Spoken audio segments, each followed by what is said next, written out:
Good evening everybody, let's crack UPSC CSE Hindi में आप सभी का भरपूर स्वागत है। बहुत ही लंबा इंतजार और फाइनली वह समय आ गया जब हम प्राचीन भारत के इतिहास में महाजनपद काल तक पहुंच चुके हैं। सभी का बहुत बहुत ही अभिनंदन, धन्यवाद कि आपने इतिहास की इस कड़ी को इतना ज्यादा सराहा, इतना ज्यादा पसंद किया कि हमारी पूरी टीम निरंतर बेहतर से बेहतर करने का प्रयास कर रही है और करती रहेगी। हम अपने प्राचीन भारत के इतिहास में सबसे पहले सिंधु घाटी सभ्यता को पूरी तरह से समझ चुके थे। फिर हमने वैदिक काल को दो भागों में पढ़ा था, ऋग वैदिक काल और उत्तर वैदिक काल के रूप में। उत्तर वैदिक काल का समय वो समय था जहां पर लोहे का उपयोग अब बढ़ गया था और लोहे के उपयोग के बढ़ने के कारण माना जाता है कि कभी कभी एक धातु भी दुनिया बदल सकती है। उसका एक बेहतरीन उदाहरण महाजनपद काल के रूप में मिलता है। आज जो लाल लाली पहली बार इस कक्षा से जुड़ेंगे, मैं पहले पूरी बैकग्राउंड वाली स्टोरी जरूर बताऊंगा और फिर हम शुरुआत करेंगे महाजनपद काल के रूप में। तो आइए जरा चीजों को समझने की शुरुआत करते हैं बिल्कुल जीरो से। और इंटरनेट में यदि कुछ दिक्कत आ जाए तो घबराइएगा नहीं, थोड़ा रिफ्रेश करते चलिएगा, क्योंकि आज इंटरनेट की अवरोध और ये बाधाएं भी महाजनपद काल के इस पूरी कक्षा को रोक नहीं पाएगी। इसी ऊर्जा के साथ आज हम महाजनपद काल के हर आयाम को समझने का प्रयास करेंगे। शुरुआत करते हैं।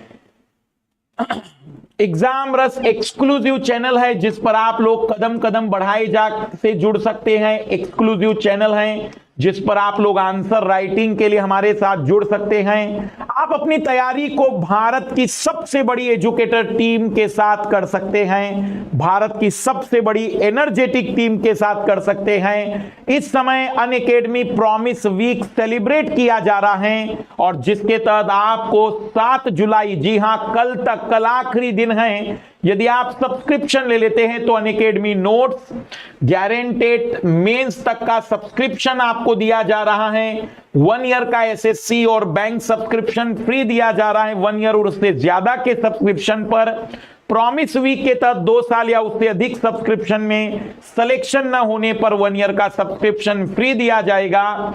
30,000 रुपए तक की टेस्ट सीरीज और कॉम्बो ऑफर भी दिए जा रहे हैं।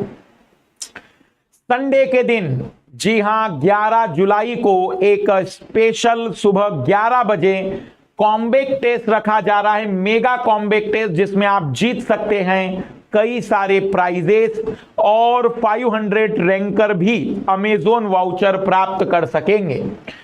इसके अलावा हम कह सकते हैं कि आपके पास इस समय एक बेहतरीन समय है जिसमें आप सारी चीजों को एक ही बार में, एक ही फीस के माध्यम से प्राप्त कर सकते हैं। Test series, notes, live classes, recorded classes, multi educator, सारी चीजें। लोन के माध्यम से भी आप अपनी तैयारी कर सकते हैं। यदि आपको आर्थिक समस्या आ रही है तो लोन के माध्यम से भी आप अपनी तैयारी को बेहतर कर सकते हैं। आइकॉनिक सब्सक्रिप्शन में आप चुन सकते हैं सबसे बेहतरीन, न केवल आपको मेंटर्स दिए जाएंगे बल्कि आपका लाइव टेस्ट और मेंस क्वेश्चन आंसर प्रैक्टिस भी होगी। MK live refer code use करते चलिएगा। इंस्टेंट 10% डिस्काउंट के अलावा हमारे साथ जुड़ने के लिए आप एमके लाइव रेफर कोड उपयोग करते चलिएगा। 7 जुलाई से कई सारे नए बैच बनाए जा रहे हैं, हिस्सा बन सकते हैं आप इन बैच का भी। और आइए शुरुआत करते हैं महाजनपद काल। शुरुआत करते हैं महाजनपद काल। और महाजनपद काल में आज हम क्या क्या पढ़ेंगे? हम पढ़ेंगे ऐतिहासिक पृष्ठभूमि, महाजनपदों के ऐतिहासिक स्रोत क्या क्या हैं, राजतंत्र और गणतंत्र पर आधारित महाजनपद, 16 महाजनपद के बारे में प्रमुख जानकारी, महाजनपद की सामाजिक स्थिति, महाजनपदों की आर्थिक स्थिति, महाजनपदों की राजनीतिक स्थिति, मगध का उत्कर्ष, क्यों मगध महाजनपद इतना शक्तिशाली बना, उसके कारण और परिणाम क्या हुए। तो आइए सबसे पहले एक कहानी के रूप में चीजों को समझना, मतलब मेरे हिसाब से इसे कहानी के रूप में समझना कि नाना नानी दादा दादी बताते थे कि एक राजा हुआ करता था, उसके साथ ऐसा हुआ वैसा हुआ और एक परिणाम जिंदगी भर के लिए याद। तो कुछ कहानी से हम शुरुआत करेंगे, बिल्कुल ऐसी बातों से शुरुआत करेंगे कि आपको कहीं से कहां तक उन चीजों को रटना न पड़े। कहानी की शुरुआत आज से लगभग 2300 साल पहले हमने करवाई थी सिंधु घाटी सभ्यता के रूप में। कहानी की शुरुआत सिंधु घाटी सभ्यता के रूप में लगभग 2300 साल पहले, मतलब आज से 2300 साल पहले नहीं, जीरो टाइम से 2300 साल पहले, मतलब आज का 2100 जोड़ दीजिए और 2300, तो लगभग आप कह सकते हैं कि 4500 साल पहले की बातचीत थी। सबसे पहले तो हमें सिंधु घाटी सभ्यता एक नगरीय सभ्यता के प्रमाण मिलते हैं और उस सिंधु घाटी सभ्यता के बारे में आज तक पूरी तरह से स्पष्ट जानकारी किसी के पास नहीं है कि इतनी विकसित सभ्यता उस दौर में आखिर इस जगह कैसे विकसित हुई। कई सारी कल्पनाएं, कई सारी बातें, कई सारी चीजें वहां से जो प्राप्त हुई उसके आधार पर हमें बहुत कुछ जानकारी सिंधु घाटी सभ्यता के बारे में पता चलता है। लेकिन सिंधु घाटी सभ्यता का पतन होता है। सिंधु घाटी सभ्यता, जिसे सिंधु सभ्यता, सप्त नदी वाली जो सभ्यता थी, वह सभ्यता के बारे में हमें पता चलता है। लेकिन वास्तविक रूप में इसका पतन होता है। कई कारण बताए जाते हैं कि पतन हुआ, जैसे डायनासोर के विलुप्त होने की बातों में कई सारे रीजन हैं, वैसे सिंधु घाटी सभ्यता की विलुप्ति में, समाप्ति में, पतन में कई सारे कारण हैं। वो बात वहां पर खत्म करते हैं और उसके बाद कुछ वर्षों तक पता ही नहीं चलता है कि इतिहास कहां जा रहा है। हम लोग उस इतिहास की खोज में लगे रहे। फिर हमें पता चलता है कि लगभग 1500 ईसा पूर्व आर्य नामक कुछ लोगों के द्वारा उस स्थान से थोड़ा पूर्व की ओर एक विशेष प्रकार की खानाबदोश मतलब कबाली इलाके वाली एक सभ्यता का विकास होता है, जिसमें लोग एक तरीके से एक जगह से दूसरी जगह जाना, हम कह सकते हैं कि जो आदि मानव वाले जीवन थे लगभग वैसी ही कुछ बातें इस सभ्यता में मिलती हैं, जिसे हम वैदिक सभ्यता कहते हैं, जिसमें हमने 2 काल देखे थे, ऋग्वैदिक काल, क्योंकि ऋग्वेद से इसके बारे में हमें जानकारी मिली, कोई प्रामाणिक ऐतिहासिक जानकारी नहीं है। यह प्रामाणिक जानकारी हमें एक ग्रंथों के रूप में प्राप्त होती है। ऋग्वैदिक काल लगभग 1000 ईसा पूर्व तक चलता है। उसके बाद आता है उत्तर वैदिक काल, लोहे की खोज होती है और लोहे की खोज 1000 ईसा पूर्व में जब होती है तो इसका उपयोग बढ़ता है। तो लगभग 600 ईसा पूर्व तक उत्तर वैदिक काल आता है।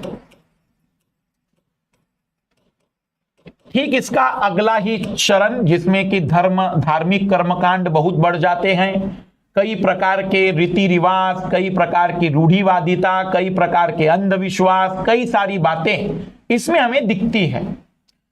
उत्तर वैदिक काल 600 ईसा पूर्व तक माना जाता है और फिर 400 ईसा पूर्व तक, मतलब अगर हम बात करें तो यह 2300 ईसा पूर्व से लेकर आप 1750 ईसा पूर्व तक मान लीजिएगा। फिर यह लगभग 1500 से ईसा पूर्व से लेकर 1000 ईसा पूर्व तक मान लीजिएगा। फिर ये 1000 ईसा पूर्व से लेकर 600 ईसा पूर्व तक मान लीजिएगा और ये 600 ईसा पूर्व से लेकर 400 ईसा पूर्व तक की बात चल रही है, जिसे महाजनपद काल कहते हैं। तो सबसे पहले तो सिंधु घाटी सभ्यता, फिर बीच में कनेक्टिविटी ब्रेक है, हमें नहीं पता कि यहां क्या हुआ, कैसे हुआ, किस तरीके की घटनाएं हुई। जिस दिन टाइम मशीन बनेगी हम लोग आनंद लेंगे और देखेंगे कि सिंधु घाटी सभ्यता के बाद पतन कैसे हुआ और वो 200-250 साल इस भारत की भूमि पर या फिर उस जगह पर आखिर क्या हुआ था। फिर ऋग्वैदिक काल की बात आएगी, उत्तर वैदिक काल की बात आएगी और फिर महाजनपद काल की बात आएगी। इस महाजनपद काल के दौरान ही बौद्ध धर्म और जैन धर्म का भारत में विकास, विस्तार, उदय, कई सारी बातें धर्म से भी जुड़ी हुई मिलती है, उसे हम अगली कक्षा में देखेंगे। अब हम बात करने जा रहे हैं महाजनपद काल की। आपके मन में पहला सवाल होगा कि सर इसका नाम महाजनपद काल कैसे है? तो जैसे इकोलॉजी इन्वायरमेंट में हम जानते हैं कि जीवों से मिलकर बनता है समुदाय, समुदाय से मिलकर बनते हैं पारिस्थितिकी तंत्र, पारिस्थितिकी तंत्रों से मिलकर बनते हैं जैवमंडल, बायोम, बायोम से मिलकर बनता है जैवमंडल, बायोस्फीयर। कुछ ऐसी कहानी समझना जरा। अब मैं थोड़ा सा इमेजिनेशन कर रहा हूं ताकि वे विद्यार्थी जो पहली बार इतिहास पढ़ रहे हैं उनको मजा आए कि हाँ यार मैं चीजें समझ रहा हूं और मुझे समझ में आ रहा है कि ये बोलना क्या चाहते हैं। तो ऋग्वैदिक काल बिल्कुल एक तरीके से पुराना प्राचीन समाज, कबीलाई समाज, छोटी छोटी ग्राम परिवार का मुखिया, ग्राम का मुखिया, इस तरीके से थोड़ा बहुत चेंजेस और फाइनली कुछ छोटी छोटी चीजें शक्ति के रूप में दिख रही है। मतलब हम कहेंगे कि गांव से थोड़ी बड़ी इकाई, तहसील जैसी इकाई हमें यहां पर मजबूती के साथ दिखती है। तो हम कहते हैं कि भाई यहां पर लोग, आखिरी रूप में जो शक्तिशाली इकाई थी वो जन थी। फिर उत्तर वैदिक काल आते आते हमें उन जनों से भी कुछ बड़े, जैसे मान लीजिए कि अब इन्होंने क्या कर दिया कि इन पर आक्रमण किया, कल्पना करिए इन पर आक्रमण किया, इन पर आक्रमण कर दिया, इन पर आक्रमण कर दिया, एक बड़ा सा क्षेत्र बना दिया। फिर इन पर आक्रमण किया, इन पर आक्रमण किया, एक बड़ा सा क्षेत्र बना दिया। जैसे फिर ये जुड़ गए, फिर ये जुड़ गए, तो हमने इनसे कहा कि भाई ये जनों से मिलकर बने तो ये जनपद हैं। अब यहां पर लोग एक तरीके से स्थायी बसने लगे, इस कारण से इसका नाम जनपद रखा, जहां पर लोग स्थायी बसने लगे थे। अब ये बड़े बड़े क्षेत्र थे और इनमें भी फिर प्रतिस्पर्धा हुई, अपनी शक्ति का विस्तार करने की इनमें भी विचार आए। और इस तरीके से इनमें जब शक्ति विस्तार के लिए राजाओं ने या इनके जो भी शासक थे इनके बीच में संघर्ष हुआ, तो इन जनपदों से मिलकर बने महाजनपद। और ऐसे 16 महाजनपद का वर्णन हमें ऐतिहासिक रूप में जैन और बौद्ध धर्म की किताबों में प्राप्त होता है। हम देखेंगे कौन सी किताबों मिलता है, वो सब फैक्ट अपनी जगह पर है, पहले कहानी समझना। अब इसे थोड़ा सा व्यवहारिक चलते कि भाई ऐसा कैसे हुआ होगा, बड़ा व्यवहारिक है। आप अपने थोड़ा सा व्यवहारिक चीजों को देखते चलिएगा। आप जहां रहते थे तो आज से लगभग 10 साल पहले, 20 साल पहले की बात सोचिएगा कि आपका गांव, आपका शहर कितना छोटा था। फिर आपके गांव का, शहर का विस्तार हुआ। आज वहां पर साइड में एक कॉलोनी पड़ गई होगी, दूसरी साइड में एक कॉलोनी बढ़ गई होगी, तो एक विस्तार हुआ। अब मान लीजिए कि एक शहर के बाद दूसरा शहर जुड़ने लग गया है, तो वहां दोनों के शासन टकराने लगेंगे, तो कोई ना कोई एक को शक्तिशाली बनना पड़ेगा। तो इस तरीके से राजनीतिक विस्तार होते चले गए। राजनीतिक विस्तारों के कारण उनके नामों में भी बदलाव आता गया। तो सबसे पहले हमें जन मिलते हैं, जन से मिलते हैं जनपद बनते हैं, जनपदों से मिलकर महाजनपद बनते हैं। 16 महाजनपद। तो इसे याद कैसे रखेंगे? हम जब भी कोई बात कहते तो हम कहते भाई 16 आने सही है, कहते ना हम 16 आने सही है। एक हमारे आर्थिक रूप में जो इकाई हुआ करती थी, तो 16 महाजनपद, 16 आने से याद रखना है। तो सबसे पहले हम 16 महाजनपदों के बारे में फैक्चुअल जानकारी जो भी अवेलेबल है इतिहास में, उन पर चर्चा करेंगे। लेकिन मैं आपको एक बात बता दूं कि यह 16 महाजनपद आप में से कई लोगों को आसान लगेंगे जिन्होंने महाभारत, पुराने वाला महाभारत, मैंने नया महाभारत तो नहीं देखा, जिन्होंने महाभारत सीरियल पुराना देखा हुआ है। तो मेरे सभी लाल लालियों से रिक्वेस्ट है कि आप महाभारत जरूर देख लीजिएगा, क्योंकि महाभारत अगर देखोगे तो कई सारी चीजें आपको उसमें याद करने की जरूरत नहीं पड़ेगी। जैसे पांचाल मिलता है महाजनपद, पांचाल मिलेगा तो आपको दिक्कत नहीं जाएगी। कुरु मिलेगा, कुरु राजवंश वाला। फिर चेदी मिलेगा, शिशुपाल वाला। शिशुपाल, कृष्ण ने 100 गालियां माफ की थी। तो थोड़ी सी मैं महाभारत की बातें भी बीच बीच में बताते चलूंगा, क्योंकि कई सारी बातें, कई सारे राजा, कई सारे राजवंश। फिर आपने अंगराज कर्ण का नाम सुना होगा, अंगराज कर्ण, तो वो अंग महाजनपद। अंग महाजनपद। अब आप में से कुछ लोग कहेंगे सर महाभारत से बहुत मिल रहा है, जुड़ रहा है, तो क्या महाभारत पूरा सत्य है? तो आज हमारा वो विषय बिल्कुल भी नहीं। मैं आज उसकी सत्यता और असत्यता पर प्रश्न चिन्ह नहीं खड़ा कर रहा हूं। मैं आज उपस्थित हुआ हूं कि वो महान इतिहासकार जिन्होंने इस इतिहास का वर्णन किया, वे लोग क्या बातें बताते हैं इस इतिहास के बारे में। कई तथ्यों को, कई सारी चीजों को एनसीईआरटी और कई सारी जगह से जांचा गया है, लेकिन यदि कोई गलती मिल जाती है तो उसे मानवीय गलती के रूप में आप कमेंट्स बॉक्स में सुधार देना, बस हाथ जोड़कर मेरी इतनी विनती आप लोगों से है। पर हमारी टीम ने हर चीज को बहुत बारीकी से जांचा है। पर इतिहास का विषय झगड़े का विषय होता है मेरे नजर में। ऐसा इसलिए कहता हूं मैं क्योंकि कहीं ना कहीं कई सारी बातें बदलती चली जाती हैं। कोई राजगिरी कहेगा, कुछ राजगृह कहेंगे, चलता रहता है, जीवन चलने दीजिएगा ऐसे ही। तो आइए आनंद लेते हुए पढ़िएगा। आज समझिएगा कि आज महाजनपद काल में हम टाइम मशीन में आप सभी लोगों को लेकर जा रहे हैं और सभी महाजनपदों के बारे में मैं दिखाऊंगा कि हम अफगानिस्तान की सीमा तक जाएंगे, पाकिस्तान अफगानिस्तान की बॉर्डर पर जाएंगे, हम देखेंगे कंबोज को, हम देखेंगे गांधार को, हम आपको पश्चिम बंगाल की सीमा तक भी लेकर जाएंगे जहां अंगराज कर्ण का अंग महाजनपद है। दक्षिण में भी लेकर जाएंगे जहां आसन इस टाइप का महाजनपद भी है। राजस्थान में भी जाएंगे जहां मत्स्य महाजनपद की बात करेंगे। आइए देखते हैं जीवन का आनंद इस टाइम मशीन में कैसे लिया जाएगा। सभी लोग अपने कुर्सी की पेटियां बांध देंगे, टाइम मशीन की रफ्तार थोड़ी बढ़ सकती है। शुरुआत करते हैं। जिंदगी खेलती भी उसी के साथ है जो खिलाड़ी बेहतरीन होता है। दर्द सबके एक से है मगर हौसले सबके अलग अलग है।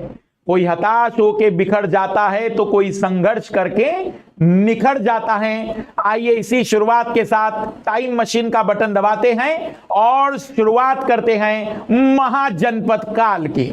सबसे पहले हम जानते हैं कि जो सिंधु घाटी सभ्यता का जगह थी वो यही बाउंड्री मानी जाती है, जो वर्तमान में हम कह सकते हैं कि भारत का उत्तर पश्चिम भाग, पाकिस्तान पूरा उसमें डाल दीजिए, अफगानिस्तान का कुछ क्षेत्र और कुछ ईरान का हिस्सा भी डाल दीजिए। फिर उसके बाद वैदिक कल्चर में हमें उत्तर वैदिक काल और ऋग्वैदिक काल में ऋग्वैदिक काल का यह क्षेत्र मिलता है और उत्तर वैदिक काल में हम पूर्व की ओर और आगे बढ़ते हैं। महाजनपद काल में अभी हम पूर्व की ओर और आगे बढ़ेंगे और अब यह हिस्सा थोड़ा सा इतना ही सिमट जाएगा। तो लगातार पूर्व की ओर इतिहास गति कर रहा है। यह मान के चलिएगा कि सिंधु घाटी सभ्यता से जो चलना हमने शुरू किया तो पूर्व की ओर लगातार प्रस्थान चल रहा है। सिंधु घाटी सभ्यता में जो 16 महाजनपद हैं, पिछली कक्षाओं में सिंधु घाटी सभ्यता और पूर्व वैदिक काल के बारे में हमने विस्तार से अध्ययन किया। सिंधु घाटी सभ्यता के अज्ञात कारणों की वजह से पतन के बाद कुछ अवधि के लिए भारतीय इतिहास अज्ञात रहता है। इसके बाद लगभग 1500 ईसा पूर्व भारत में आर्यों द्वारा विकसित वैदिक सभ्यता का दृष्टांत मिलता है।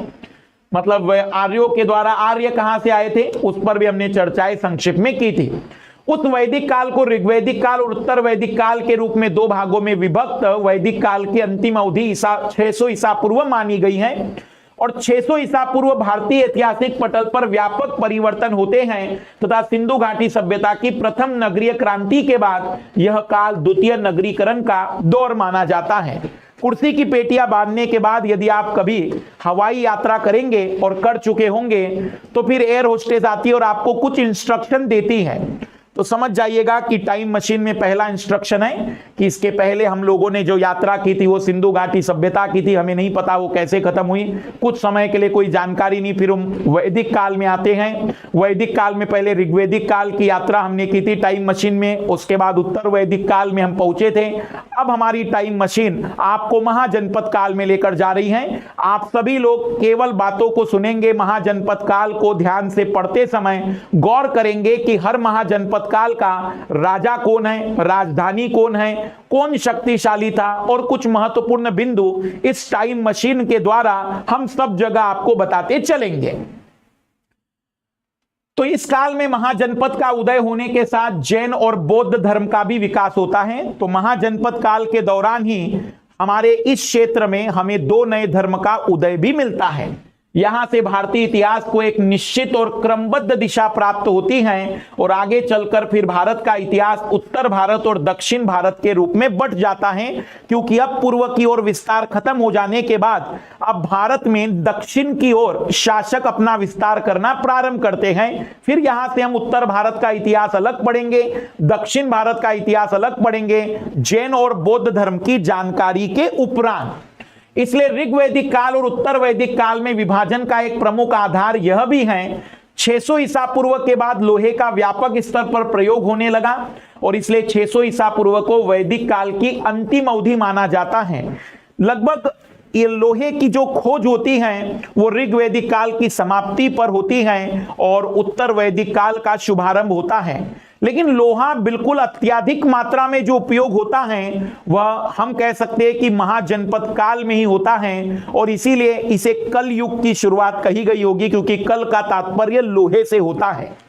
इसके बाद महाजनपद काल प्रारंभ होता है तो सिंधु घाटी सभ्यता लगभग 2350 से 1750 ईसा पूर्व तक, पूर्व वैदिक काल 1500 से 1000 ईसा पूर्व तक, उत्तर वैदिक काल 1000 से 600 ईसा पूर्व तक और 600 से 400 ईसा पूर्व तक महाजनपद काल।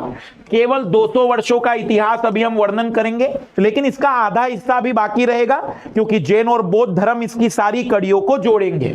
उत्तर वैदिक काल लगभग 500 वर्षों का इतिहास था, 400 वर्षों का इतिहास था और लगभग पूर्व वैदिक काल या ऋग्वैदिक काल 500 वर्षों का इतिहास था। और क्योंकि सिंधु घाटी सभ्यता काफी लंबे समय तक रही थी तो हम ये कह सकते हैं कि लगभग 600 वर्षों का इतिहास इनका मिलता है। तो 600 वर्षों का इतिहास लगभग 3.5 घंटे लग गए थे समझने में, 500 वर्षों के इतिहास को भी लगभग 2.5 घंटे लग गए थे, 400 वर्षों के इतिहास को लगभग 2.25 घंटे लगे थे। तो 200 वर्षों का इतिहास है। मुझे उम्मीद है कि 2 घंटे की कक्षा बड़ी आनंदमय चलनी चाहिए। तो हम जैसे कि जानते हैं उत्तर वैदिक काल, आप लोगों ने उत्तर वैदिक काल अगर नहीं भी पढ़ा हो तो घबराना नहीं। उत्तर वैदिक काल के जमाने में टाइम मशीन में अब एयर होस्टेस की जगह पर अब शिक्षक आ रहा है और मैं आ रहा हूं आपके सामने। अब मैं बता रहा हूं कि भाई जैसे कि हम जानते हैं कि उत्तर वैदिक काल में कुल का जो प्रमुख होता था कुलुप कहलाता था, ग्राम का जो प्रमुख होता था ग्रामणी कहलाता था, विश का प्रमुख विशपति कहलाता था, जन का प्रमुख जनपति कहलाता था और फिर जनपद का प्रमुख बनता था राजा।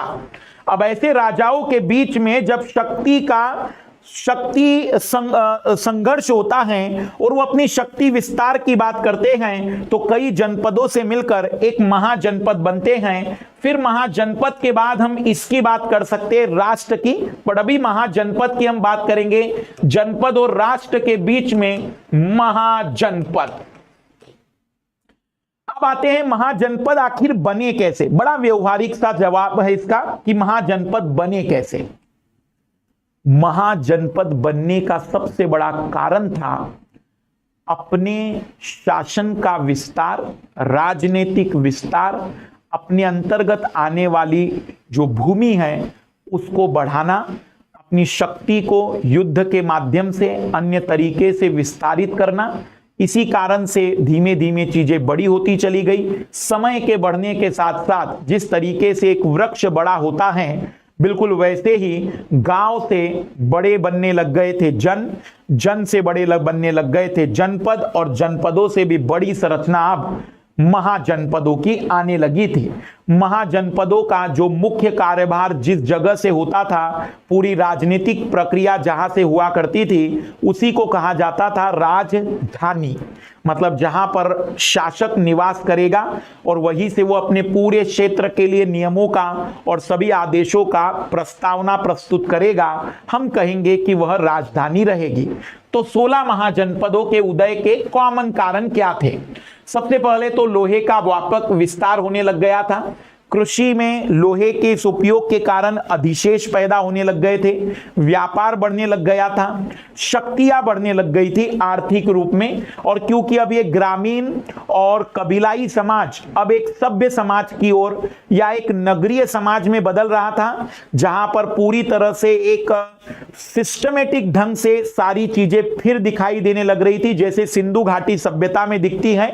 इसलिए इसको द्वितीय नगरीय क्रांति भी कहते हैं। राजाओं के द्वारा साम्राज्य विस्तार की आकांक्षा, कृषि का विस्तार, कृषि अधिशेष, व्यापार और वाणिज्य का विस्तार हुआ, प्रशासनिक स्तर पर रक्त संबंधों का खंडन, कई जगह पर योग्यता की बात आने लगी, सामाजिक धार्मिक मानदंड में स्थायित्व आया, अब ज्यादा बदलाव नहीं हुए क्योंकि बौद्ध और जैन धर्म का विस्तार हो रहा था, नए क्षेत्रों की खोज लगभग पूरी हो चुकी थी, हम पश्चिम से लगभग पूर्वी किनारे तक पहुंच चुके थे।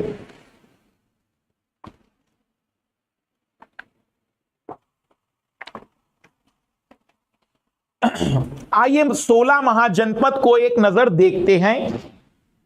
इधर गौर करिएगा सभी लोग, याद करना कैसे इन 16 महाजनपदों को, पहले हम वो बता देते, पहले तो कुछ महाजनपद याद कर लिए जाएंगे। जैसे कि भारत से बाहर केवल 2 महाजनपद हैं, तो हम अपनी टाइम मशीन में सबसे पहले आपको लेकर जा रहे हैं पाकिस्तान और अफगानिस्तान की सीमा रेखा पर।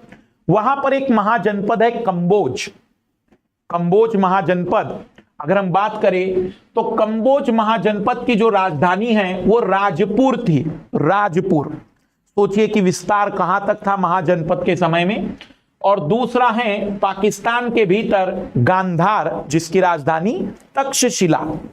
तो क्षेत्र का नाम है गांधार। जैसे क्षेत्र मान लीजिए, कई लोग नए विद्यार्थी कंफ्यूज हो जाए तो घबराना नहीं, क्षेत्र का नाम है गांधार और उस क्षेत्र में जो एक जगह होगी, एक नगर होगा, उसका नाम या जो राजधानी होगी उसका नाम होगा तक्षशिला। जैसे मध्य प्रदेश की राजधानी भोपाल, महाराष्ट्र की राजधानी मुंबई, वैसे।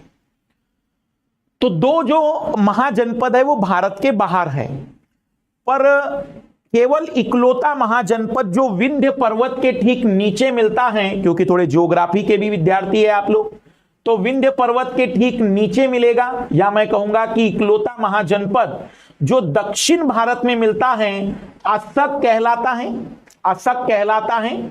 अगर हम बात करें तो असक गोदावरी नदी के किनारे पर माना जाता है, गोदावरी नदी के किनारे पर माना जाता है, सबसे दक्षिणतम महाजनपद है। तो 16 महाजनपद में 2 महाजनपद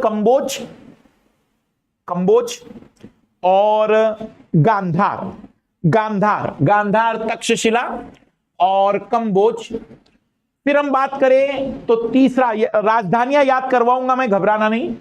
फिर एक और महाजनपद जिसे आप याद रख सकते हैं, या एक की जगह में को 2 महाजनपद याद रख सकते हैं। एक तो मालवा के क्षेत्र में उज्जैनी का नाम आपने या उज्जैन का नाम सुना होगा, वहां का जो महाजनपद है वो अवंती है, जिसकी राजधानी उज्जैनी हुआ करती थी। तो मालवा के क्षेत्र में उज्जैनी, और मध्य प्रदेश का ये जो बिल्कुल मध्य भाग है, वैसे तो अवंती भी जो महाजनपद है वो भी मध्य प्रदेश के हिस्से में आएगा, गुजरात का कुछ भाग जरूर आ सकता है। यहां चेदी जो महाजनपद है ये शिशुपाल वाला है। शिशुपाल, कृष्ण ने 100 गालियां माफ की थी, 101 पर गर्दन उड़ा दी थी, ये चेदी है।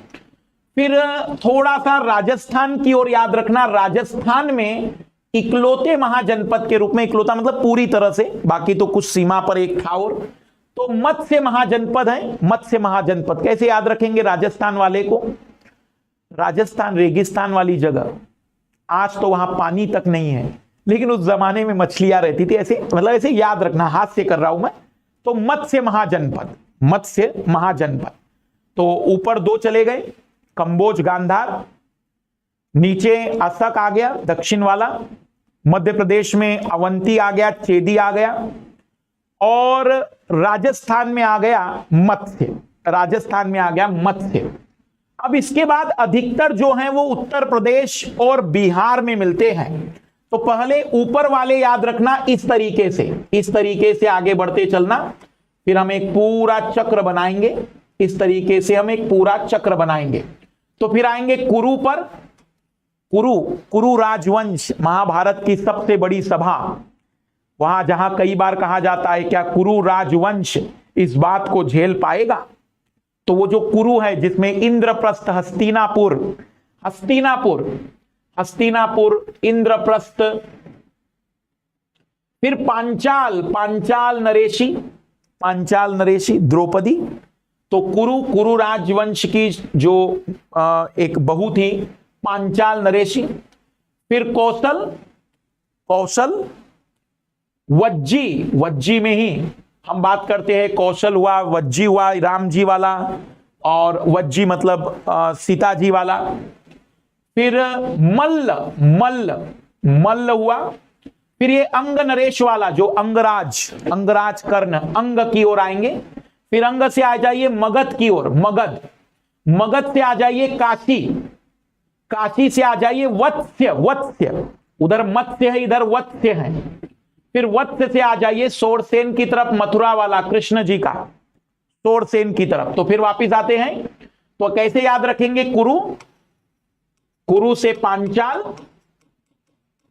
पांचाल से कौशल, कौशल से वज्जी, वज्जी से मल्ल, मल्ल से अंग, अंग से मगध, मगध से काशी, काशी बनारस वाराणसी वहां की राजधानी। फिर वत्स्य, और फिर वत्स्य से आ जाएंगे शोरसेन, शोरसेन। तो एक बार पहले याद करते क्योंकि चीजें याद होनी चाहिए। भारत के बाहर कंबोज और गांधार, दक्षिण भारत, सभी को मैप दिख रहा होगा।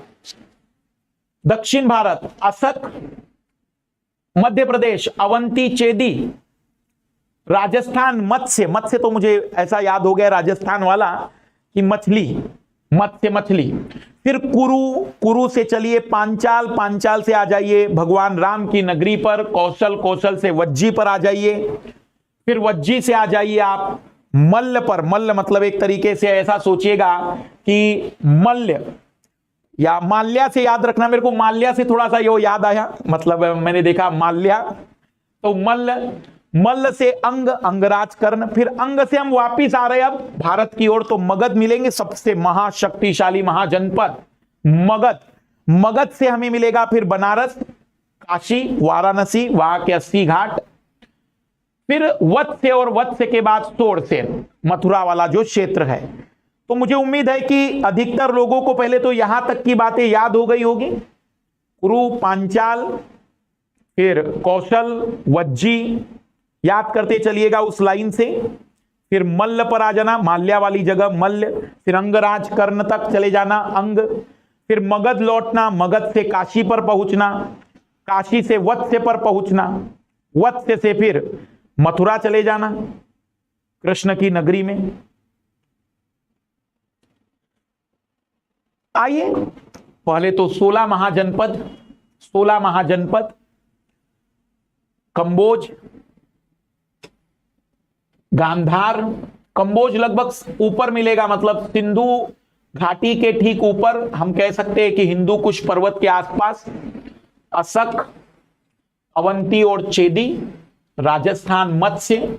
फिर ऐसे चलते चलिएगा, कुरु, दिल्ली से चलते हुए पांचाल, कौशल, फिर मल्ल, वज्जी, अंग, मगध, काशी, वत्स्य, शोरसेन।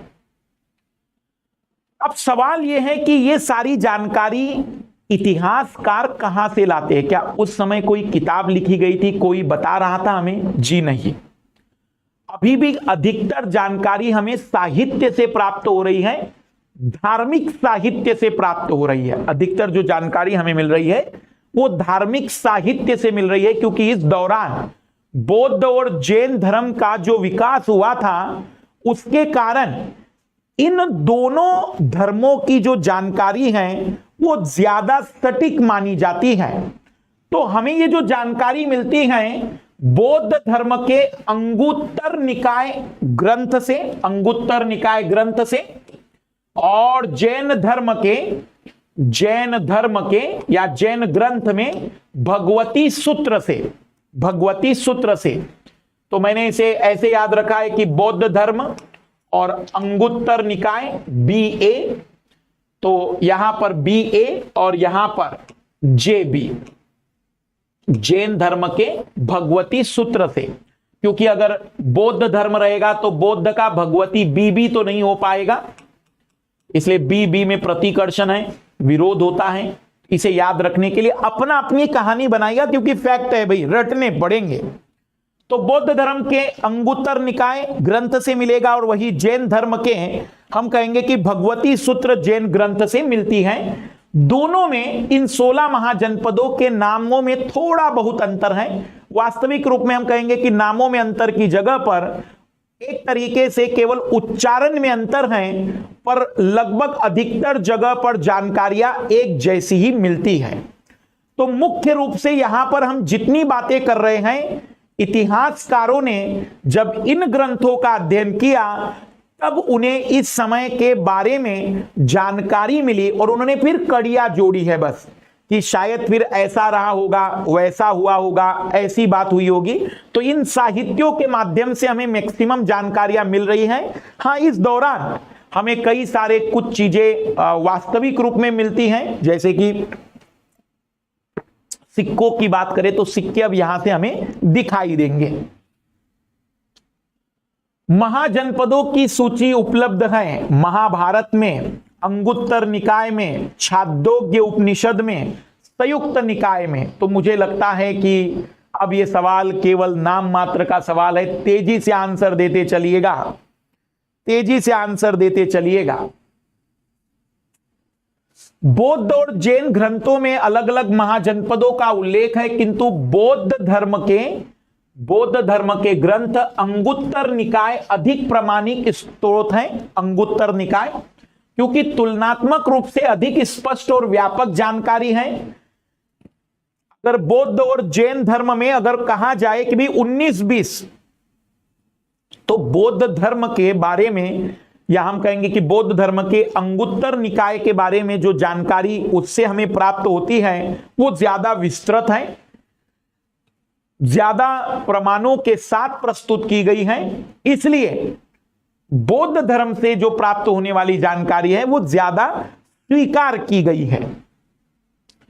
बौद्ध ग्रंथ का संकलन जैन ग्रंथों से पहले प्रारंभ हुआ था। महाजनपदों के शासकों के द्वारा बौद्ध ग्रंथ के संकलन में सहायता भी की गई थी और बौद्ध ग्रंथ में लिखित जानकारी का अभिलेखीय साक्ष्य से तालमेल होता है। मतलब जो इस ग्रंथ में जानकारी दी गई है उसके हमें कुछ प्रमाण भी प्राप्त होते हैं और इसी कारण से हमें इन स्रोतों में बौद्ध ग्रंथ की ओर झुकाव मिलता है। तो इस टाइम मशीन में अभी तक हमें पता चला कि हमें 16 महाजनपदों की यात्रा करनी है।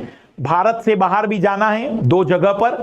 दक्षिण भारत में भी हम जाएंगे गोदावरी नदी तक, राजस्थान में हम जाएंगे मत्स्य में, मध्य प्रदेश में अवंतिका की बात करेंगे, चेदी की बात करेंगे। फिर शुरुआत करेंगे कुरु से, लाइन से चलेंगे, कुरु से पांचाल चलेंगे, पांचाल से कौशल चलेंगे, कौशल से वज्जी चलेंगे, वज्जी से मल्ल चलेंगे, माल्या जिसको हमने कहा कि भाई माल्या के रूप में याद रखना। फिर अंगराज कर्ण का दर्शन भी करेंगे, अंग जाएंगे, अंग से फिर काशी मगध चले जाएंगे, मगध से काशी चले जाएंगे, फिर काशी से हम ऊपर की ओर जाते हुए मथुरा पहुंचेंगे, बीच में वत्स्य भी आएगा, वत्स्य से मथुरा चले जाएंगे। तो सभी को पहले तो याद हो जाना चाहिए, ज्यादा जरूरी ये है। मगध महाजनपद का उत्कर्ष। सबसे पहले तो जानते हैं कि इन महाजनपदों में आखिर मगध ही शक्तिशाली क्यों हुआ। तो आइए जरा एक चीज समझते हैं। आप लोगों को मैं थोड़ा व्यवहारिक समझाना चाहता हूं। इतिहास को तो इतिहास की नजर से देखेंगे, लेकिन हम जीवंत देखें। मुझे बताइएगा कि द्वितीय विश्व युद्ध के बाद अमेरिका एक महाशक्ति के रूप में क्यों उभरा? क्योंकि उसकी प्रौद्योगिकी, उसके अंदर शिक्षा, उसका व्यापार, उसके जो शासक थे, उसके जो राष्ट्रपति रहे जिन्होंने भी शासन चलाया, उसका जो प्रशासन था, उसकी जो लोकतांत्रिक व्यवस्था थी, कहीं ना कहीं सपोर्ट करती है। या वर्तमान में चीन पर भी आ जाते हैं कि चीन आखिर इतना शक्तिशाली क्यों हो रहा है। कई बार शासक रोल निभाते हैं, कई बार परिस्थितियां रोल निभाती हैं, कई बार हम कह सकते हैं कि व्यापार बहुत बड़ा भूमिका निभाता है। तो कुछ अतिरिक्त नया कुछ नहीं है। जो आज के दौर में आपको चीन की महाशक्ति के बनने के कारण लगते हैं, कुछ वैसे ही कारण मगध के भी थे। जैसे कि अमेरिका की महाशक्ति के बनने के पीछे जो कारण थे, लगभग वैसे ही कारण मगध के भी थे। बस उस जमाने के नजरिए से देखना है, बाकी तो लगभग सारी बातें आप भी कहेंगे कि सर बिल्कुल ये बातें तो वहां पर भी है, यहां पर भी है। तो जो मगध हैं जिसकी पहले राजधानी राजगिरा थी या राजगृह थी, राजगृह के बाद ये पहाड़ों के बीचों में मिलता है। तो राजगृह जो राजधानी थी वो सुरक्षित थी, चारों तरफ से पहाड़ी है, एक तरीके से राजमहल की पहाड़ियां आप अगर देखेंगे, आज जिसे हम राजमहल की पहाड़ियां कहते हैं वही वो राजगृह है, वहीं पर सुरक्षित थी। तो हमले होने की कोई पॉसिबिलिटी नहीं थी, पर ये हमला कर सकते थे। यहां पर जो जंगल थे इनको हाथी बड़ी संख्या में मिल गए थे, और हाथी जैसे एनिमल को जिसने अपने वश में कर लिया तो वो तो बाहुबली बन जाता है। आपने मूवी देखी थी बाहुबली, तो फिर ये तो बाहुबली बनने ही थे। फिर उसी रूप में अगर हम बात करें तो बाद में इनकी जो राजधानी बनती है वो पाटलिपुत्र बनती है। तो नदी के संगम पर है, नदी के कारण भी सुरक्षा है, क्योंकि उस जमाने में नदी को पार करना और फिर आक्रमण करना बहुत बड़ी बात हो जाती थी। तो सुरक्षित जगह रही, व्यापार बड़ा विस्तार हुआ तेजी से, कई प्रकार की सेना विशेष रूप से इनके पास थी, और कुशल शासक रहे। ऑब्वियसली होता है ना भी कि सब परिस्थितियां ऐसी है जो उन्हें महाशक्ति के रूप में उभरने में सहायता कर रही थी। पर ऐसा नहीं कि अकेला मगध ही उतना शक्तिशाली था, सबसे शक्तिशाली जरूर था, लेकिन कुरु जो था वो महाजनपद भी शक्तिशाली था। उधर अगर हम बात करेंगे तो काशी महाजनपद भी शक्तिशाली था। हाँ, लेकिन ओवरऑल में कहे तो महाजनपदों में सबसे शक्तिशाली अगर कोई महाजनपद था तो वो मगध ही था भैया, इसमें कोई डाउट नहीं है। तो मगध में शासन करने वाले जो वंश हैं, मगध में जो शासन करने वाले वंश हैं, वैसे तो हर्यक वंश से माना जाता है, लेकिन महाभारत में एक ही जगह पर उल्लेख है बृहद्रथ वंश का, बृहदत्त ही उसका राजा था, ऐसा उल्लेख महाभारत में मिलता है। लेकिन इतिहासकार हर्यक वंश को मगध के रूप में, मगध में शासन करने वाले वंश के संस्थापक के रूप में मानते हैं। फिर शिशुनाग वंश आता है, फिर नंद वंश आता है, और अंतिम रूप में मौर्य वंश, और मौर्य वंश में अंत में आते हैं अशोक। तो अब आप लोग थोड़ा सा अपने दिमाग के दरवाजे खोलिएगा, मैं आपको लेकर आ गया हूं टाइम मशीन में मगध की ओर। और उस समय आप कह रहे कि सर हमने तो बाकी देखा नहीं, लेकिन ये तो बिल्कुल अद्भुत, बहुत शक्तिशाली, यहाँ के जो शहर हैं बड़े आलीशान लग रहे हैं, राजा भी बड़ा अमीर लग रहा है, क्या कारण रहे होंगे? तो उस पर हमने चर्चाएं की कि भाई देखो ऐसा रहा होगा। फिर इस टाइम मशीन में मैंने कहा कि भाई अगर आप पूरे समय काल को देखेंगे तो कई सारे वंश यहां पर रहे हैं, हर्यक वंश, शिशुनाग वंश, नंद वंश, और फिर मौर्य वंश की बात आती है।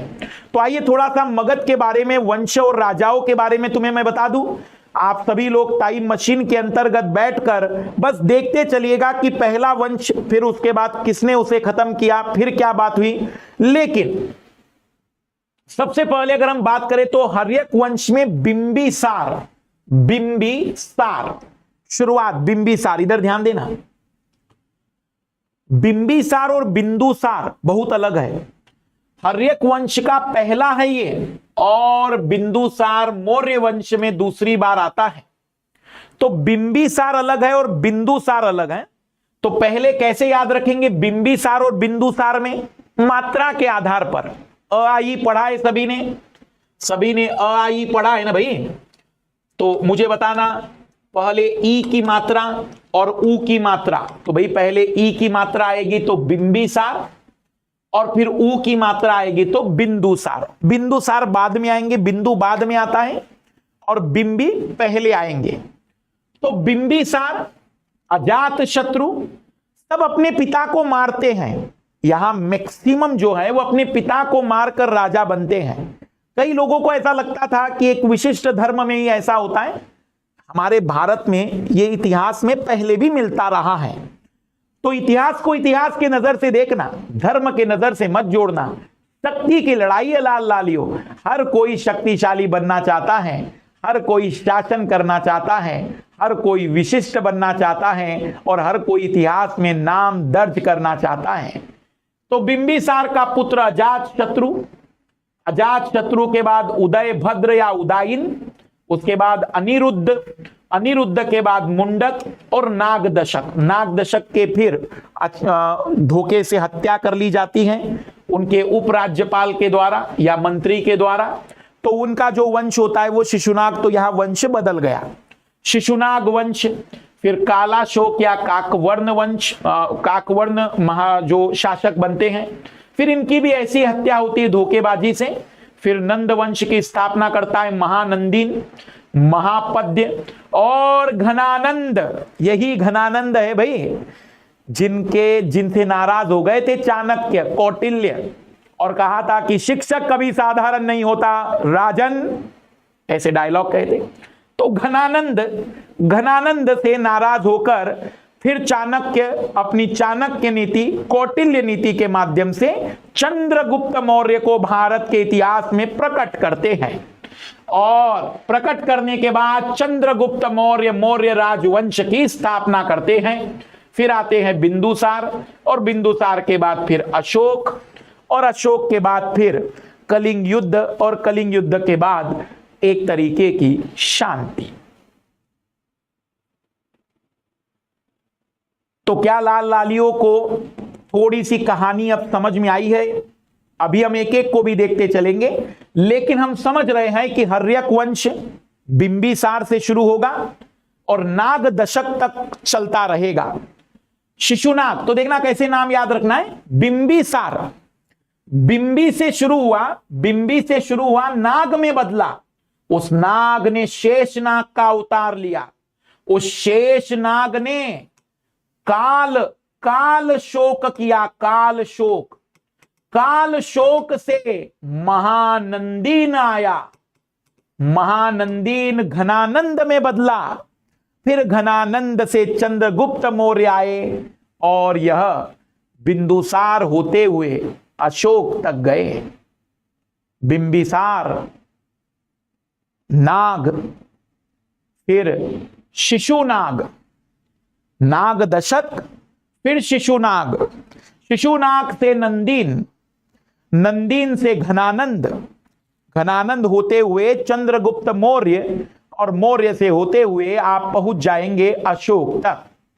तो क्या आपको मगध राजवंश में या मगध महाजनपद में अलग अलग राजवंश का आइडिया लग चुका है? क्या आपको पता चल गया है कि कहानी कहां से शुरू होती है? ठीक है, आगे बढ़ते हैं। मगध महाजनपद के शक्तिशाली होने के कई कारण थे, आर्थिक कारण, भौगोलिक कारण, राजनीतिक कारण, सांस्कृतिक कारण। अगर आज आपसे पूछा जाएगा कि अमेरिका के महाशक्ति होने के कारणों का विवेचना कीजिए, तो भी यही कारण बताओगे। चीन के महाशक्ति होने के कारणों की विवेचना कीजिए, तो भी यही कारण बताओगे। जो भी महाशक्ति बनता है उसके कारण यही रहते हैं। इसलिए इतिहास का एक अच्छा फायदा है, एक बार पढ़ लो, बार बार बोलते चलो। तो आज पढ़ लेना कि महाशक्ति क्यों बने, बस थोड़ा बहुत बदलाव होगा, लेकिन कारण तो यही रहेंगे। आर्थिक कारण, सबसे पहले तो आप मगध को जरा देख लीजिएगा कि मगध की अगर हम बात करें तो किस जगह पर हैं। यही मगध राजगीर से पाटलिपुत्र तक जाएगा तो गंगा नदी का किनारा मिलेगा। गंगा, गंडक, सोन, पुनपुन जैसी नदियों के क्षेत्र में कृषि के लिए अनुकूल दशाएं, अधिशेष, कृषि अधिशेष, अधिशेष मतलब हमें जितनी जरूरत है उससे ज्यादा भी अगर पैदा कर ले तो उसे कहते हैं अधिशेष। उसको बेचा जाएगा, कमाई होगी। सिंचाई की सुविधा, जलोढ़ मृदा का क्षेत्र, धान की रोपण पद्धति का विकास, फसलों की डाइवर्सिटी, लोहे का कृषि में व्यापक स्तर पर प्रयोग, गहरी जुताई संभव होने से अतिरिक्त कृषि उत्पादन, क्योंकि उस जमाने में वही बहुत बड़ी तकनीक थी जो गहरी जुताई कर सके। खाद्यान्न की उपलब्धता सुनिश्चित होने से लोगों में योग्यता का विकास हुआ। अब लोग आराम से चिंतन करने लगे थे। कृषि उत्पादन में वृद्धि से व्यापार वाणिज्य हेतु आधार निर्मित हुआ। गंगा थी तो नदी मार्ग भी था व्यापार के लिए। धान की अधिक पैदावार ने प्रजनन क्षमता में वृद्धि की, जनसंख्या भी वृद्धि हो गई, सैन्य क्षमता में वृद्धि हुई, विशेष गतिविधियों को बढ़ाया गया। अधिक अनाज की पैदावार से राज्य की आय बढ़ गई, फलस्वरूप अच्छी प्रशासनिक व्यवस्था। अब यह प्रशासन भी अच्छा हो गया। होता है कि पांचों उंगलियां घी में, तो इधर पैदावार भी बढ़ रही है, कृषि का विस्तार भी हो रहा है, व्यापार भी बढ़ रहा है, प्रशासन भी मदद कर रहा है। मगध क्षेत्र में लोहे और तांबे की खानें, जिसने शस्त्रों को बढ़ावा दिया, और कृषि क्षेत्र में व्यापक परिवर्तन। तो मगध क्षेत्र में लोहे की खानें, आप ले लीजिए छोटा नागपुर का पठार। जंगली क्षेत्र की उपलब्धता होने से अच्छी किस्म की लकड़ी मिली, जिसका प्रयोग रथ बनाने में हुआ। लकड़ी और लकड़ी से निर्मित वस्तुओं ने व्यापार वाणिज्य को बढ़ाया। तो लकड़ी की उपलब्धता के कारण मकान बनने के साथ साथ रथ बनना, कई सारी चीजें लकड़ी से निर्मित की जाने लगी। मगध क्षेत्र में हाथियों की अधिकता होने से गज सेना का विकास हुआ, और हाथी की सेना के सामने कई सारी सेना लड़ने से पहले ही भाग जाती थी। आहत सिक्कों के रूप में मुद्रा का प्रचलन प्रारंभ हुआ, जिससे विनियमन प्रणाली का आधार मिला। मतलब अब बार्टर सिस्टम वहां पर न चलकर सिक्कों चलने लगे। व्यापारिक श्रेणियों का विकास हुआ, व्यापार वाणिज्य के क्षेत्र में मजबूती मिली, और अन्य महाजनपद में इस प्रकार की कोई विशेषता नहीं थी। और इसी कारण से जो मगध महाजनपद हैं वो इतना शक्तिशाली हमें दिखता है। उल्लेखनीय है कि अवंती महाजनपद के अंतर भी, अवंती उज्जैनी वाला अवंती, वहां पर भी लोहे की खदान थी, लेकिन बाकी चीजें वहां उतनी नहीं थी समृद्ध। अंतर्गत भी लोहे की खानें मिली, और यही कारण था कि अवंती के साथ मगध का संघर्ष काफी लंबे समय तक चला। किंतु अन्य मामले में अवंती मगध के समकक्ष नहीं था, और अंततः मगध से पराजित हो गया। आहत सिक्कों का मतलब होता है ऐसे सिक्के जिन पर कोई निशान मिलेंगे। पंचमार्क सिक्के 500 ईसा पूर्व, इन सिक्कों का कोई नियमित आकार नहीं होता है। प्रारंभ में चांदी के सिक्के मिलते थे। आहत सिक्के धातु के टुकड़े पर विशेष ठप्पा मारकर बनाए जाते हैं। तो विशेष ठप्पा मारकर बनाए गए सिक्के आहत सिक्के हैं, जिसमें घाव किया जाता है सिक्के पर, इसलिए उसका नाम आहत रख दिया है। आहत सिक्कों पर चिन्हों के अवशेष भी मिलते हैं, जैसे मछली, पेड़, मोर, यज्ञ वेदी, हाथी, शंख, बैल, खरगोश, ज्यामितीय वृत्त, चतुर्भुज, त्रिकोण जैसी संरचना मिलती है। कुछ भौगोलिक कारण भी थे, जैसे मैंने कहा कि यहाँ की जो राजधानी थी वो पहाड़ों से घिरी हुई थी।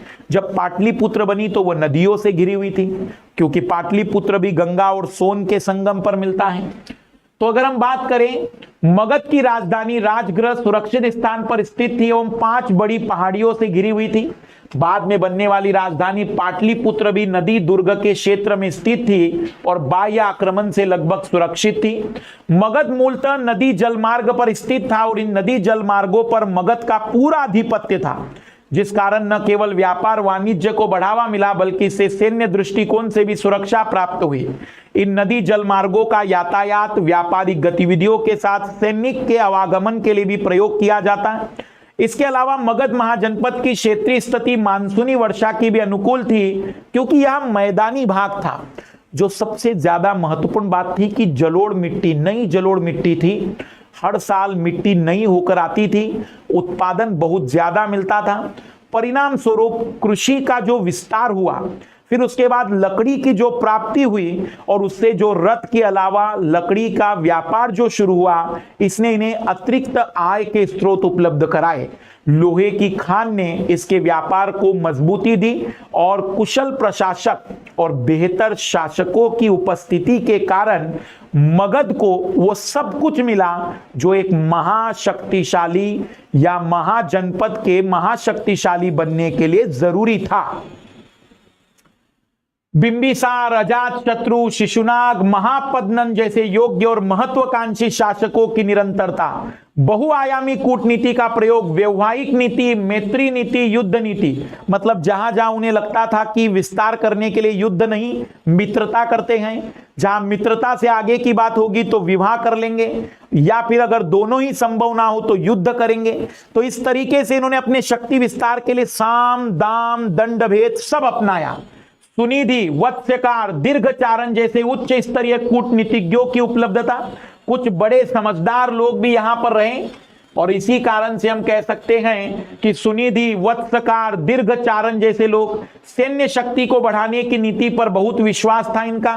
और सांस्कृतिक कारणों में मगध का वैदिक संस्कृति के प्रभाव में लंबे समय तक नहीं आना, क्योंकि वैदिक संस्कृति में कर्म कांड को बहुत प्रधानता दी गई थी। व्यक्ति अपनी शक्ति बढ़ाने की जगह अपने मोक्ष प्राप्ति पर ध्यान देते थे। इसी कारण से यह शक्ति विस्तार पर ज्यादा ध्यान देने लगे। अमेरिका के विस्तार में भी या अमेरिका के शक्तिशाली होने में भी यह बहुत बड़ा कारण था कि उनकी धार्मिक आस्थाएं उतनी ज्यादा मजबूत नहीं रही, जबकि वह अपने शक्ति विस्तार राजनीतिक। और मैं आपको एक छोटी सी बात बताऊं, मैंने जो अनुभव किया पूरे इतिहास के दौरान कि जो भी साम्राज्य धार्मिक की जगह राजनीतिक और आर्थिक कारकों पर गौर करता है वह महाशक्ति बनी जाता है। तुम वर्तमान में नहीं, पूरे इतिहास में ढूंढ लेना कहीं पर भी, जिस शासक ने, जिस शासन काल ने आर्थिक और राजनीतिक शक्ति का विस्तार किया वही महाशक्ति बना। और जो धर्म की ओर मुड़ गया, या तो उसे शांति का मार्ग अपनाना पड़ा या फिर उसका विनाश हो गया है। तुम इसे तालिबान से भी जोड़ सकते हो, तुम इसे किसी भी कट्टरपंथी धार्मिक राज्य से भी जोड़ सकते हो। फिर वो फ्रांस की क्रांति के बाद का परिणाम कहो, या फिर ब्रिटेन की गौरवमय क्रांति की बात करो, या फिर किसी भी अन्य क्रांति की बात करो।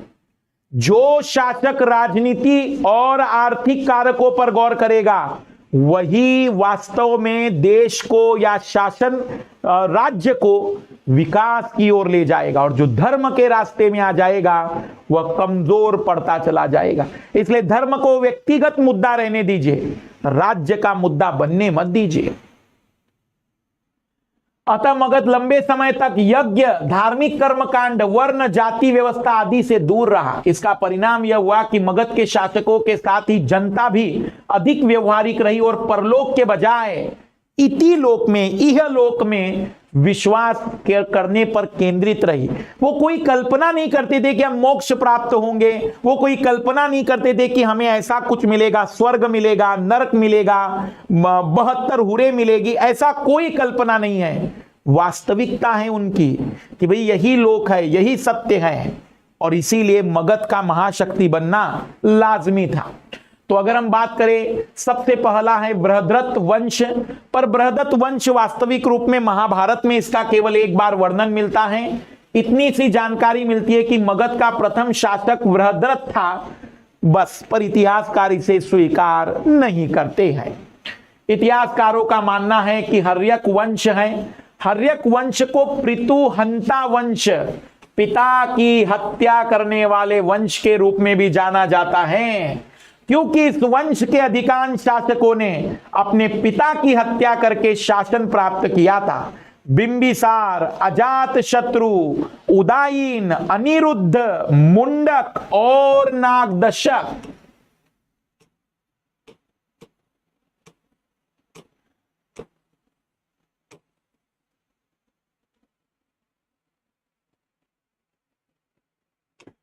BAUAMN।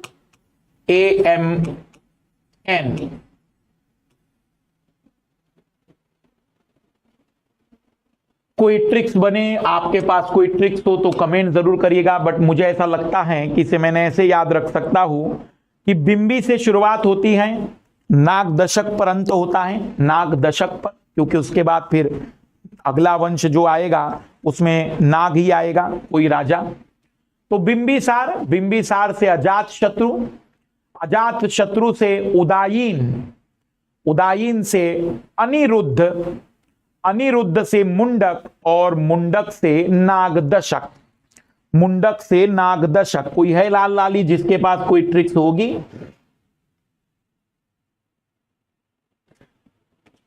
ठीक है, ठीक है। यूपीएससी क्या स्वीकार करती है? यूपीएससी क्या स्वीकार करती है? यूपीएससी इन सभी कारणों को स्वीकार करती है, सीक्वेंस वाइज याद रखना। तो बिंबिसार, बिंबिसार से अजात शत्रु, अजात शत्रु से उदायीन, उदायीन से अनिरुद्ध, अनिरुद्ध से मुंडक, मुंडक से नागदशक। आइए कहानी बना देते हैं। एक कहानी बना लेते हैं, बस मुझे थोड़ा सा समय दीजिए तो मैं एक कहानी का निर्माण करके आपको ये ट्रिक्स लाइव बता देता हूं कि भाई ट्रिक्स ऐसे याद रखिएगा। देखे भाई, सबसे पहले बिंबी का निर्माण हुआ। इस बिंबी ने शत्रुता का निर्माण किया, शत्रुता का निर्माण किया, जिससे नई चीजें उदय हुई, जिससे नई चीजें उदय हुई और पुरानी चीजों में अवरोध उत्पन्न हुआ। अवरोध, अवरोध मतलब अनिरुद्ध, और इन अवरोधों से हमें मुंडक जैसे लोग या मुंडक जैसे लोगों से मुलाकात करनी पड़ी। फाइनली दशकों के बाद नाग दशक आए। तो शत्रुता, बिंबी से शत्रुता हुई, बिंबी से शत्रुता से उदयमान हुए कई सारे अवरोध। इन अवरोधों से निर्मित हुआ एक तरीके से मुंडक, और मुंडक से अंतिम रूप में समापन हुआ, हम कह सकते हैं कि नाग दशक का। बाकी आप अपनी कहानी याद रखिएगा। BAU अमन, BAU बाऊ अमन, बाऊ अमन कुछ लोग ट्रिक्स बना रहे हैं, ठीक है, ठीक है, कोई बात नहीं, कहानी के रूप में समझ लेते हैं। तो बिंबी से शत्रुता हुई, बिंबी से शत्रुता से उदयमान हुआ, उदयमान हुआ, बिंबी से शत्रुता से उदयमान हुआ अवरोध, और उन अवरोधों से मुंडक बने, और उन मुंडक से ही अंतिम रूप में नाग दशक बने, अंतिम रूप में नाग दशक बने। जैसे आप याद रख सकते हैं, एक लाल कह रहा है बीज उधार मन गना नहीं, बीज उधार मांगना नहीं होगा, बीज उधार मांगना नहीं, ठीक है, ठीक है। आइए सबसे पहले शुरुआत करते हैं। अब हर्यक वंश, लाल लालियो हर्यक वंश में बिंबिसार, बिंबिसार इसकी स्थापना करता है। तो हर्यक वंश का संस्थापक बिंबिसार हैं। मत्स्य पुराण में, मत्स्य पुराण सब साहित्य धार्मिक ग्रंथों से लिए गए हैं। मत्स्य पुराण में बिंबिसार के लिए क्षेत्रोजस तथा जैन साहित्य में श्रोणिक शब्द का उपयोग है। बिंबिसार के लिए कुछ जगह क्षेत्रोजस या श्रोणिक शब्द का उपयोग है। बिंबिसार के समय मगध की राजधानी राजगृह या गिरिव्रज, गिरिव्रज इसीलिए कहते थे क्योंकि गिरि मतलब पर्वत, 5 पर्वतों के बीच में था, इसीलिए गिरिव्रज या राजगृह उस समय मगध की राजधानी थी। तो मगध की राजधानी बिंबिसार के दौरान हम कह सकते हैं कि राजगृह थी, जो 5 पहाड़ों से घिरी हुई थी। मगध की प्रथम राजधानी कौन सी थी? पाटलिपुत्र, वैशाली, गिरिव्रज, चंपा। तो मुझे नहीं लगता है कि इसमें किसी को आंसर देने में दिक्कत आएगी। मगध के विस्तार के लिए बिंबिसार ने 3 प्रकार की कूटनीति का सहारा लिया। इतिहास में यह काफी महत्वपूर्ण माना जाता है कि ये पहला शासक था जो केवल युद्ध ही या केवल और केवल युद्ध को ही शासन का विस्तार का रीजन नहीं मानता था, बल्कि वह मित्रता भी करता था, वैवाहिक संबंध भी करता था। 3 रास्ते अपनाता था, मित्रता, वैवाहिक संबंध या फिर युद्ध। तो मैत्री कूटनीति, अवंती नरेश चंडो प्रद्योत की पीलिया की बीमारी को, मतलब अवंती का जो नरेश था उज्जैनी, अवंती का नरेश जो उज्जैनी था, उनको बीमारी हो गई थी पीलिया की, जॉइंडिस की जो बीमारी हम कहते हैं, जिसमें लीवर खराब होता है, तेल बंद कर दिया जाता है। तो उस समय इनके दरबार में एक बहुत ही बड़े फेमस वैद्य थे, जिनके बारे में भी आप लोगों ने कई बार सुना होगा, जीवक, जीवक नामक वैद्य, जीवक नामक वैद्य, जीवक जीवन देने वाला वैद्य, जीवक, जीवक वैद्य को इन्होंने भेजा था। साथ ही साथ गांधार नरेश पुष्कर के दरबार में मैत्री दूत भेजे थे। तो गांधार नरेश पाकिस्तान, तक्षशिला, वहां पर भी मैत्री के लिए नरेश पुष्कर के दरबार में मैत्री दूत भेजे थे। तो मैत्री दूत भेजे इन्होंने, मित्रता करने के कई प्रयास किए, और उसके बेसिस पर भी कहा जाता है कि अपने शक्ति विस्तार में मदद ली इन लोगों की। वैवाहिक नीति, इतिहास में बिंबिसार की 500 रानियां होने की चर्चा मिलती हैं, ऐसी चर्चा मिलती है, लेकिन 2 विवाह इसके प्रचलित है, मतलब चर्चा में रहते हैं।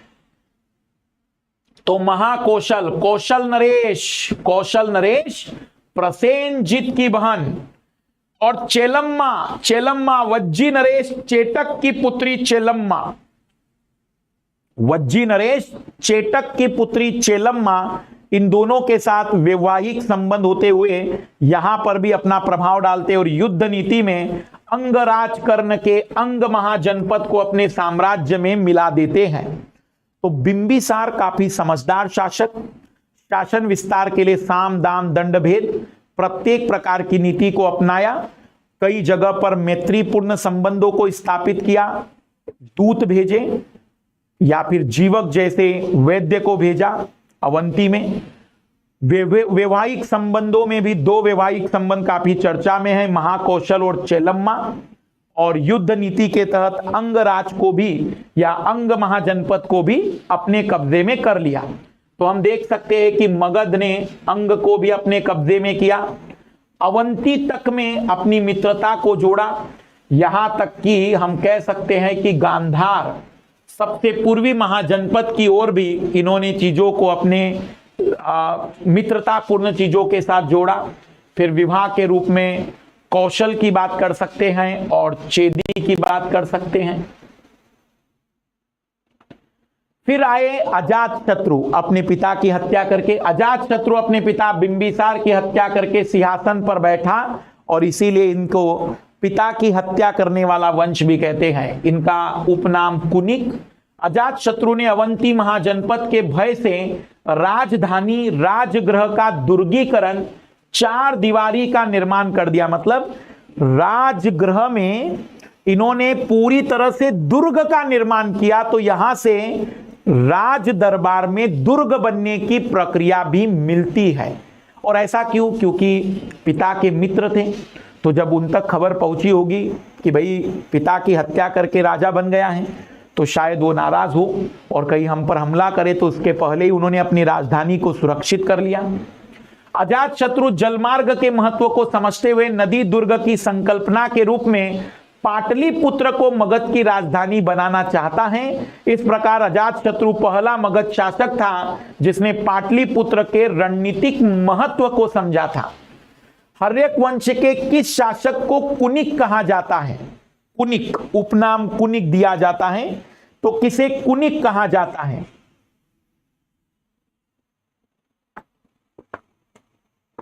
पितृहंता वंश।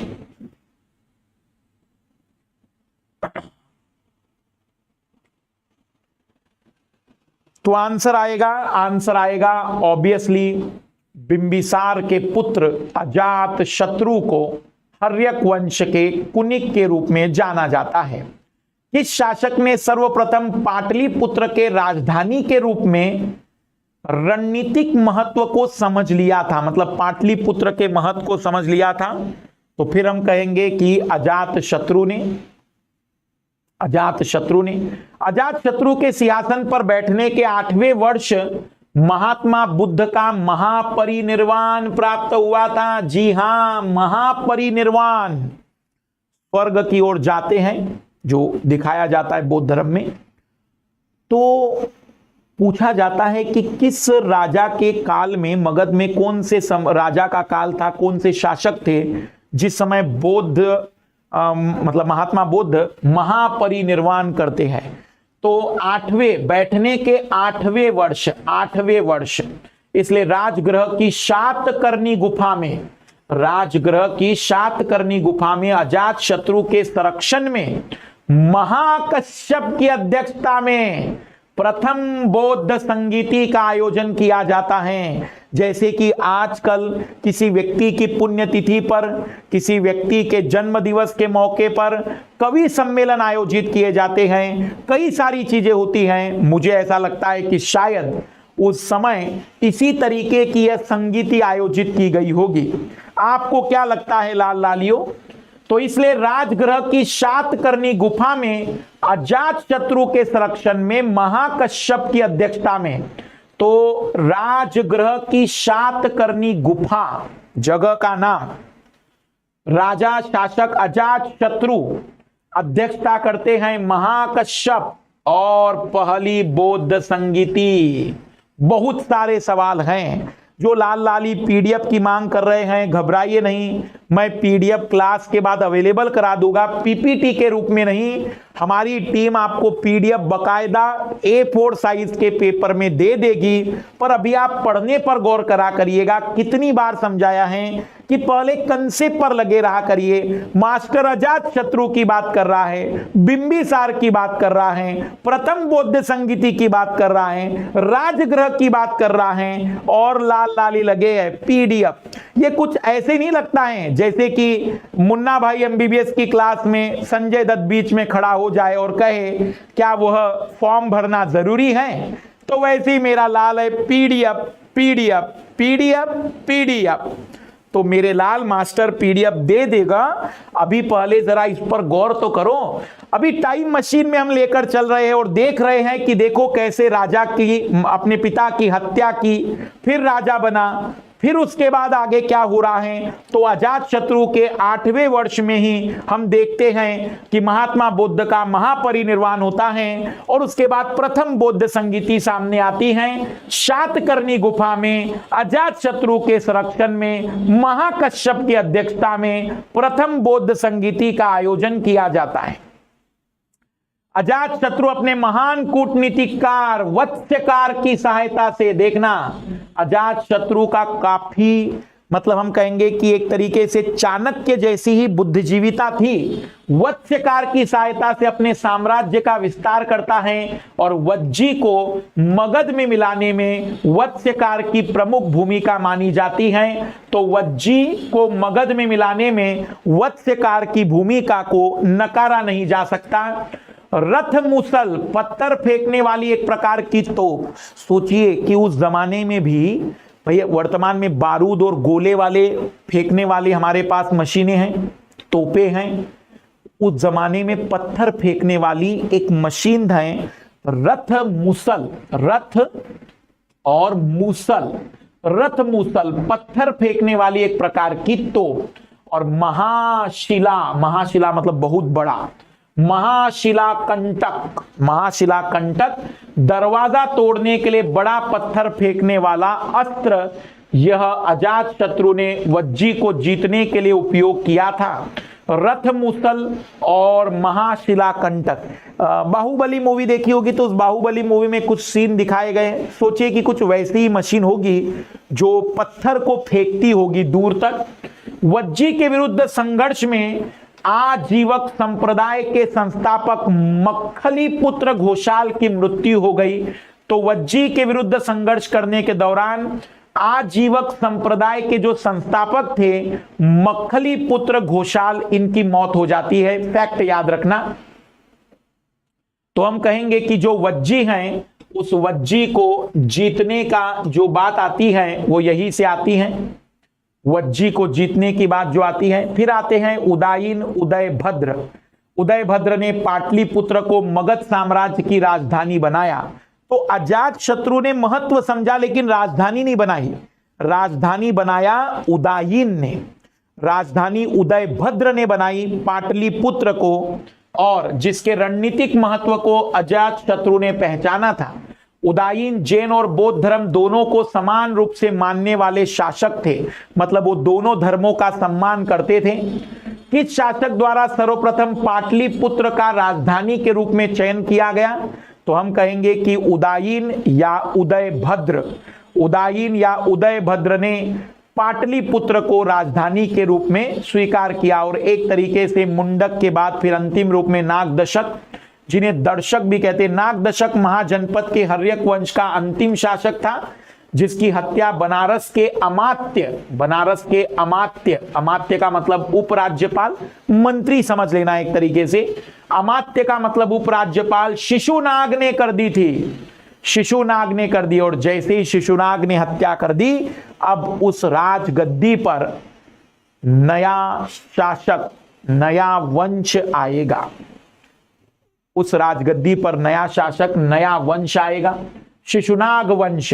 शिशुनाग वंश के दो ही राजा है, शिशुनाग और कालाशोक या काकवर्ण। शिशुनाग वंश का संस्थापक शिशुनाग ने अवंती और वत्स्य को युद्ध अभियान के द्वारा मगध साम्राज्य में मिला लिया था। तो अवंती से युद्ध किया, क्योंकि इससे पहले ही पूर्ववर्ती शासकों के द्वारा अंग, वज्जी, कौशल को महाजनपद में मिला लिया गया था और शिशुनाग के लिए अब मगध का विस्तार करने का मार्ग सरल हो गया था, क्योंकि ऑलरेडी वह 3 महाजनपद अपने कब्जे में कर चुके थे। तो हम ये कह सकते हैं कि मगध ने वज्जी को मिला लिया, कौशल को मिला लिया, मल्ल को मिला लिया, अब अवंती पर भी हमला कर दिया, वत्स्य को भी अपने कब्जे में कर लिया, अवंती को भी कब्जे में कर लिया, वत्स्य को भी कब्जे में कर लिया। इस स्थिति से उल्लेखनीय है कि जब शिशुनाग का पूरा ध्यान वत्स्य और अवंती की ओर केंद्रित था, तो वज्जी के लिच्छवी शासकों के द्वारा मगध के विरुद्ध आंतरिक षड्यंत्र किए जाने प्रारंभ हो गए। तो जो लिच्छवी शासक थे वज्जी के, उनको लगता था कि हमें फिर से अपने महाजनपद को प्राप्त करना है। इस स्थिति से निपटने के लिए शिशुनाग ने वैशाली को मगध की दूसरी राजधानी बनाया, जो वज्जी के केंद्र में थी। तो वज्जी के केंद्र में जो वैशाली है, उसको दूसरी राजधानी बनाकर वहां के षड्यंत्रों को कंट्रोल करने का प्रयास किया। फिर कालाशोक ने वैशाली के मगध की राजधानी के दर्जे को फिर समाप्त करके वापस पाटलिपुत्र को राजधानी बनाया। केवल पाटलिपुत्र फिर राजधानी रही।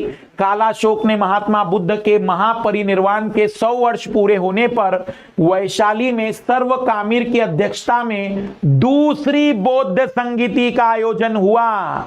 पहली बौद्ध संगीति अजातशत्रु राजगृह, दूसरी बौद्ध संगीति कालाशोक। कालाशोक ने महात्मा बुद्ध के 100 वर्ष पूरे होने पर, महापरिनिर्वाण के 100 वर्ष पूरे होने पर वैशाली में सर्वकामिर की अध्यक्षता में दूसरी बौद्ध संगीति का आयोजन किया था। ये बिल्कुल वैसी बात है भाई। ये क्या है संगीति? हम लोग नहीं करते कवि सम्मेलन पुण्यतिथि पर, या जैसे लोगों को बुलाकर कोई कार्यक्रम कर लेना, तो वैसे ही कार्यक्रम की बात है बौद्ध संगीति। तो इतिहास में जो 2 बौद्ध संगीति हैं उस पर भी गौर कर लीजिएगा आप लोग। तो एक तो है अजातशत्रु के कार्यकाल में, दूसरी है कालाशोक के कार्यकाल में। एक जो हो रही वो राजगृह में हो रही है और जो दूसरी है वो वैशाली में हो रही है। अगर हम बात करें तो पहली जो बौद्ध संगीति है और जो दूसरी बौद्ध संगीति है, तो पहली 8वें वर्ष होती है उनके अजातशत्रु के कार्यकाल के 8वें वर्ष के बाद, और ये 100 वर्ष महापरिनिर्वाण के पूरे होने पर होती है। तो वैशाली में दूसरी बौद्ध संगीति, राजगृह में पहली बौद्ध संगीति। शिशुनाग वंश का वह कौन सा शासक था जिसके समय में वैशाली में द्वितीय बौद्ध संगीति का आयोजन किया गया? उसे काकवर्ण के नाम से भी जाना जाता है। मतलब उस शासक को काकवर्ण भी कहते हैं। तो वह काकवर्ण कोई और नहीं, कालाशोक है। महानंदीन द्वारा धोखे से कालाशोक की हत्या कर दिए जाने पर कोई किसी को छोड़ता नहीं है, फिर से अपने पाप लौट कर आते हैं। मतलब एक कहानी के रूप में। तो महानंदीन के द्वारा धोखे से कालाशोक की हत्या कर दिए जाने पर शिशुनाग वंश का अंत हो गया और महानंदीन के नेतृत्व में नंद वंश की स्थापना हुई। अब आ गए नंद वंश, जिसमें अंतिम आएगा धनानंद, बड़ा क्रूर, गुरूर करने वाला।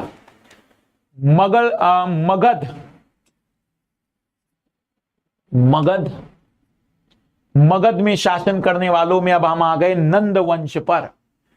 महानंदीन, महापद्यनंद और घनानंद। महानंदीन नंद वंश का संस्थापक, जैन धर्म का अनुयायी। अभी तक बौद्ध धर्म के अनुयायी ज्यादा थे, अब जैन धर्म का। महानंदीन के बारे में कोई स्पष्ट जानकारी नहीं मिलती। इसके दासी पुत्र महापद्यनंद ने महानंदीन की हत्या कर दी और नंद वंश का शासक अगला शासक बन गया। तो इसके दासी पुत्र महापद्यनंद ने इनकी हत्या कर दी। कोई किसी को छोड़ता नहीं है भाई, शक्ति की लड़ाई है। नंद वंश का संस्थापक कौन था? तो नंद वंश का संस्थापक महापद्यनंद था। एमपीपीएससी का सवाल है। महापद्यनंद उपनाम था सर्व छत्रो संहारक भार्गव अपरो परशुराम एक राट एक छत्र। ये जो राजा होते थे ना, अलग अलग नाम, जैसे राजाधिराज, फिर जैसे हम देखते हैं कि हमारे मध्यकाल में जो मुगल राजा होते थे वो नवाब या फिर अकबर, इस प्रकार की उपाधियां प्राप्त करवाते थे। तो ये भी उस जमाने में ही है। जैसे कई लोग अपने नाम के आगे कुछ लिखना चाहते हैं, वैसे ही इन्होंने कई सारी उपाधियां धारण करके रखी थी। तो सर्व छत्रो संहारक मतलब इनका कहना है कि लगभग बहुत शक्तिशाली माना जाता है ये। भार्गव अपरो परशुराम, परशुराम के अवतार के रूप में दिखाया गया है कई कहानियों में इन्हें, परशुराम के अवतार के रूप में। एक राट मतलब राष्ट्र का जो प्रमुख होता था उस दौर में एक राट, एक छत्र जिसे कहते हैं एक छत्र शासन करेंगे हम लोग। तो एक छत्र, एक राट, अपरो परशुराम, भार्गव, सर्व शत्रु संहारक, ये महापद्यनंद जो थे ना, इनके उपनाम थे। महापद्यनंद स्वयं को भगवान परशुराम का अवतार मानता था। भार्गव भगवान परशुराम का एक अन्य नाम, अपरो परशुराम अर्थात दूसरा परशुराम, सर्व छत्रो संहारक, भगवान परशुराम की तरह सभी क्षत्रियों का संहार करने वाला एक पंडित, एक राट एक छत्र, सभी दिशाओं को जीतने वाली जैसी उपाधि धारण करना। मतलब ये अपने आप को परशुराम का अवतार मानते थे, अपने आप को मानते थे, लोग नहीं मानते थे। इसलिए बाद में फिर इतिहास भुला देता है, अगर लोग नहीं मान रहे तो फिर अपने आप को मानते थे कि सभी क्षत्रियों का संहारक है। और क्षत्रियों का संहारक मतलब परशुराम के बारे में कहा जाता है कि वह एक ब्राह्मण परिवार से होने के बावजूद क्षत्रियों को जो गलत काम करते थे उनको समाप्त करते थे। तो सर्व छत्रो संहारक का नाम भी लिया उन्होंने अपने इसमें। एक राट एक छत्र सबसे बड़े, भार्गव नाम इसलिए क्योंकि परशुराम का एक और नाम भार्गव भी है। महापद्यनंद के बारे में कलिंग के खारवेल अभिलेख में भी जानकारी मिलती है। तो कलिंग में अगर आप अभिलेख देखेंगे तो वहां पर एक खारवेल अभिलेख है। इस अभिलेख में उल्लेख है कि मगध नरेश महापद्यनंद ने कलिंग पर आक्रमण किया और कलिंग की विजय की थी। अशोक के बहुत पहले की बात है ये। कलिंग से जिनसेन की मूर्ति उठाकर पाटलिपुत्र ले आया। महापद्य कलिंग ने तनसुली नामक नहर का निर्माण किया था। तो उस समय वहां पर कृषि कार्य के लिए एक नहर बनाई गई थी, तनसुली। उल्लेखनीय है कि नहरों के बारे में प्रथम अभिलेखीय प्रमाण कलिंग के खालवेर अभिलेख में मिलती है। इंपॉर्टेंट पॉइंट है नहरों के बारे में। पाणिनि नामक व्याकरणाचार्य महापद्मानंद के समकालीन थे, जिन्हें अष्टाध्यायी नामक ग्रंथ की रचना की। तो जो पाणिनि थे, पाणिनि यह जो एक तरीके से व्याकरण के ज्ञाता माने जाते हैं। जब भी हिंदी व्याकरण पढ़ाया जाता है तो पाणिनि का नाम बहुत आता है। तो पाणिनि नामक जो व्याकरणाचार्य महापद्यनंद के समकालीन थे, जिन्होंने अष्टाध्यायी नामक ग्रंथ की रचना की थी। तो ये कलिंग वाले क्षेत्र को भी अब अपने कब्जे में कर लिया था। फिर आए घनानंद। वास्तविक रूप में हम अगर कहें तो महापद्यनंद, फिर घनानंद, घनानंद को धनानंद भी कहते हैं कुछ किताबों में। नंद वंश के अंतिम शासक घनानंद के समय ही भारत पर सिकंदर का आक्रमण हुआ था। यही वो दौर था जब सिकंदर विश्व विजय के लिए निकला था। इसी दौर में माना जाता है कि चाणक्य इनके पास गए थे और कहा था कि हमें सबको मिलकर इस बाहरी शत्रु का सामना करना चाहिए। माना जाता है कि घनानंद बहुत ही क्रूर और घमंडी स्वभाव का था, इसलिए चाणक्य का अपमान बहुत बार किया गया था इनके द्वारा। और इसीलिए चाणक्य ने इनके समापन के लिए एक तरीके से रणनीति शुरू कर दी थी। यूनानी ग्रंथ में भी घनानंद के लिए अग्रमीज शब्द का उल्लेख हुआ है। मतलब वो यूनानी लोग इन्हें अग्रमीज नामक शासक के रूप में जानते हैं। घनानंद के दरबार में शक्ताल, स्तुलभद्र नामक दो प्रमुख अमात्य मंत्री, एक मंत्री अमात्य मंत्री और एक सलाहकार थे। शक्ताल मंत्री और स्तुलभद्र। इसके अलावा वर्ष, उपवर्ष, वरवरुचि, कात्यायन जैसे विद्वान घनानंद के समकालीन थे। नाम देखिएगा ऋषियों के, वर्ष, उपवर्ष, ये ऋषियों के नाम है, नहीं तो बाद में आप कहेंगे कि सर ये क्या है। वर रुचि, कात्यायन जैसे विद्वान, विद्वान बुद्धजीवी लोग। कात्यायन ने वर्तिका नामक ग्रंथ की रचना की। तो महापद्मन में पाणिनि उनके दौर के थे, घनानंद के दौर के वर्ष थे, उपवर्ष थे, वरुरुचि थे, कात्यायन थे। और कात्यायन ने वर्तिका नामक ग्रंथ की रचना की। चंद्रगुप्त मौर्य ने चाणक्य की कूटनीतिक सहायता से घनानंद की हत्या कर मौर्य वंश की स्थापना की थी। पतंजलि की महाभाष्य, पाणिनि की अष्टाध्यायी, कात्यायन की वर्तिका, तीनों को संयुक्त रूप से मुनित्रय कहा जाता है। उस दौर में पतंजलि के महाभाष्य ग्रंथ को, पाणिनि के अष्टाध्यायी ग्रंथ को और कात्यायन की वर्तिका, तीनों को अगर संयुक्त रूप से कुछ नाम दिया जाए तो उसे मुनित्रय कहा जाता है। मुनियों के द्वारा, बुद्धजीवियों के द्वारा रचित मुनित्रय। निम्नलिखित में से मगध का कौन सा राजा सिकंदर महान का समकालीन था? सिकंदर महान का समकालीन मतलब जिसके दौरान सिकंदर ने हमला किया था, तो वो कोई और नहीं था, घनानंद था या धनानंद था। तो मगध का उत्कर्ष, मगध को मिलने वाले सम्राट, मगध को मिलने वाली सारी बातें। अब हम बाकी महाजनपद के बारे में भी संक्षिप्त में कुछ जानकारी जुटा लेते हैं, ताकि बाकी के महाजनपदों का भी हम थोड़ा बहुत भ्रमण कर लेते हैं। तो आइए अब अपनी टाइम मशीन को हम लेकर जाते हैं दूसरे महाजनपदों की ओर और ढूंढते हैं कि वहां पर क्या क्या चीजें चल रही हैं। बिंबिसार से कहानी की शुरुआत हुई थी और सम्राट अशोक पर खत्म होगी, लेकिन अभी हम मौर्य वंश को अलग से पढ़ेंगे, क्योंकि मौर्य में जहां पर हमें एक तरीके से चंद्रगुप्त मौर्य मिलेगा, बिंदुसार मिलेगा और सम्राट अशोक मिलेंगे, तो इनके दर्शन हम थोड़े समय के बाद करेंगे। हमने कहा कि चलो अब थोड़े से बाकी महाजनपद के बारे में भी थोड़ी बहुत जानकारी जुटा लेते हैं। आइए अपनी टाइम मशीन में अब गियर बदलते हैं और दूसरे महाजनपदों की ओर प्रस्थान करते हैं। सबसे पहले महाजनपद में हम प्रवेश कर रहे हैं। महाजनपद उस दौर में दो प्रकार के थे। राजतंत्र मतलब राजाओं का तंत्र, राजा का पुत्र राजा बनेगा, और गणतंत्र। याद रखना, लाल ले लियो। मैं यहां पर एक बात आपको बता दूं, भले ही इतिहास में ये जो यूरोपीय इतिहासकार है ये अपनी पीठ थपथपाते रहे कि लोकतंत्र हमने दिया, ये अपने आप को कहते रहे कि हमने ही लोगों को बताया चुनाव गणतंत्र की जैसे विचार, और इन्हें हम कहेंगे कि एक बार भारत के इतिहास पर भी नजर डालना। माना संसद, विधायिका, न्यायपालिका, कार्यपालिका ये संस्थाएं आज की देन हैं, लेकिन लोकतंत्र और गणतंत्र की जड़ें अगर आप खोदने निकलोगे तो वह खुदते हुए भारत तक पहुंचेगी।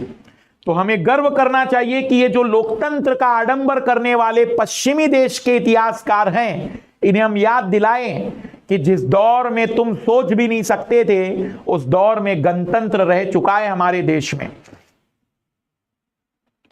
राजतंत्र और गणतंत्र। राजतंत्र में एकमात्र शासक कृषकों से वसूले गए राजस्व का अधिकारी होता था, लेकिन गणतंत्र में राजस्व पर प्रत्येक कबीलाई कुलीन का अधिकार होता था, जिसे राजा कहा जाता था।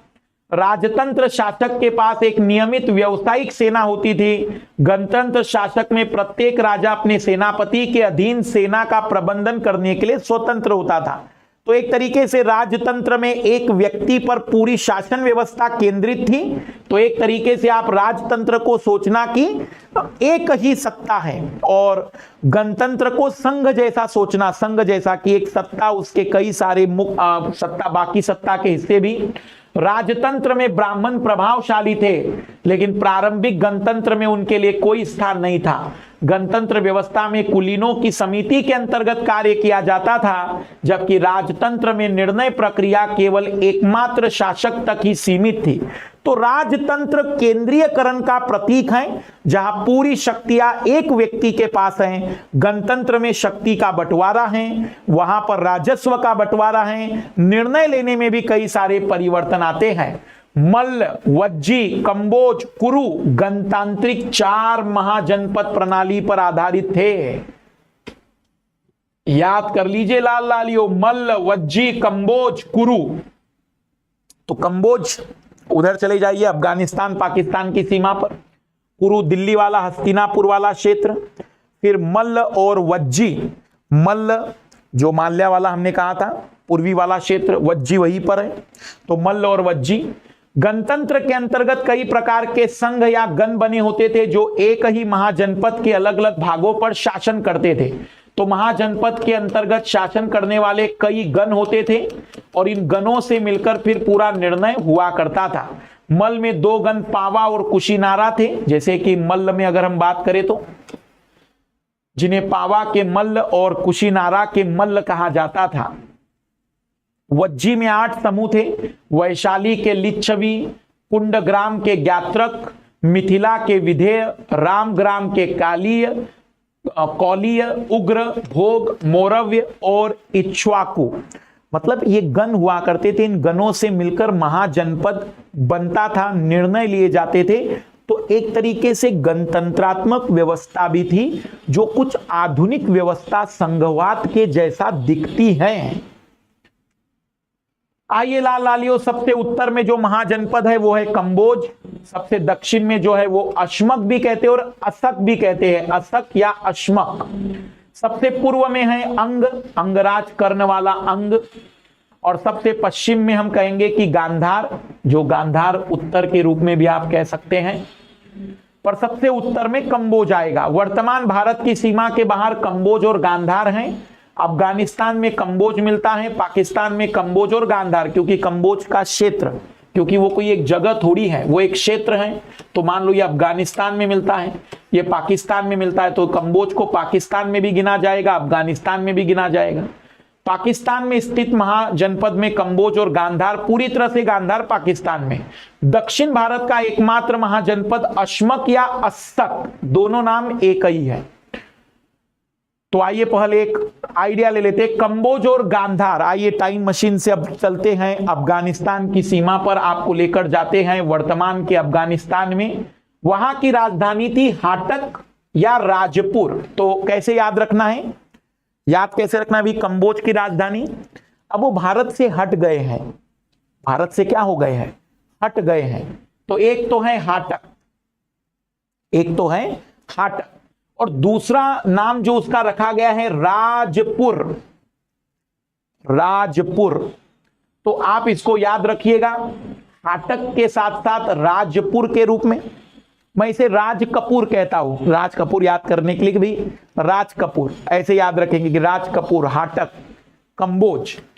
कौटिल्य वार्ता शस्त्रोपजीवी, मतलब जो उस समय कंबोज के वार्ता शस्त्रोपजीवी, ईरानी शासक डेलिस और दारा। देखते हैं कि ये सारी चीजें क्या हैं उस जमाने में, वहां पर जो ईरानी शासकों के द्वारा हमले हुए। गांधार आधुनिक पाकिस्तान में स्थित राजधानी तक्षशिला, और पुष्कलावती शासक थे पुष्कर सारिन, और यही है चाणक्य और चंद्रगुप्त वाला जो तक्षशिला महाविद्यालय के बारे में भी आप लोगों ने सुना होगा। तो चाणक्य और चंद्रगुप्त की जो बातचीत आपको आती है वो गांधार की आती है। तो ये गांधार है, गांधार की राजधानी तक्षशिला। मुझे लगता है कि इसको कोई ट्रिक्स बनाने की जरूरत नहीं, या पुष्कलावती। फिर है अश्मक, अश्मक की जगह अस्सक कहे, दक्षिण भारत में आ जाइए। राजधानी पोतिल भी है, पोत भी है, पाटन भी है। तो कैसे याद रखेंगे, एक्चुअली महाराष्ट्र में पाटन, पाटन उस क्षेत्र को कहा जाता है जहां से नहर गुजरती है, पानी गुजरता है महाराष्ट्र में, पाटन का मतलब ये होता है। तो गोदावरी के किनारे वहां पर होने के कारण पाटन, पोत, पोत मतलब नाव के रूप में। तो पोतली हमारे देश का बहुत बड़ा बंदरगाह है, मुंबई। तो महाराष्ट्र के रूप में अस्सक को याद रख सकते हैं कि दक्षिण भारत में महाराष्ट्र में गोदावरी पर, तो राजधानी पोत, पोतली या पाटन। नर्मदा और गोदावरी नदी के बीच में, गोदावरी नदी के किनारे कहे ज्यादा तरह से। विंध्य पर्वत के दक्षिण में केवल एकमात्र महाजनपद।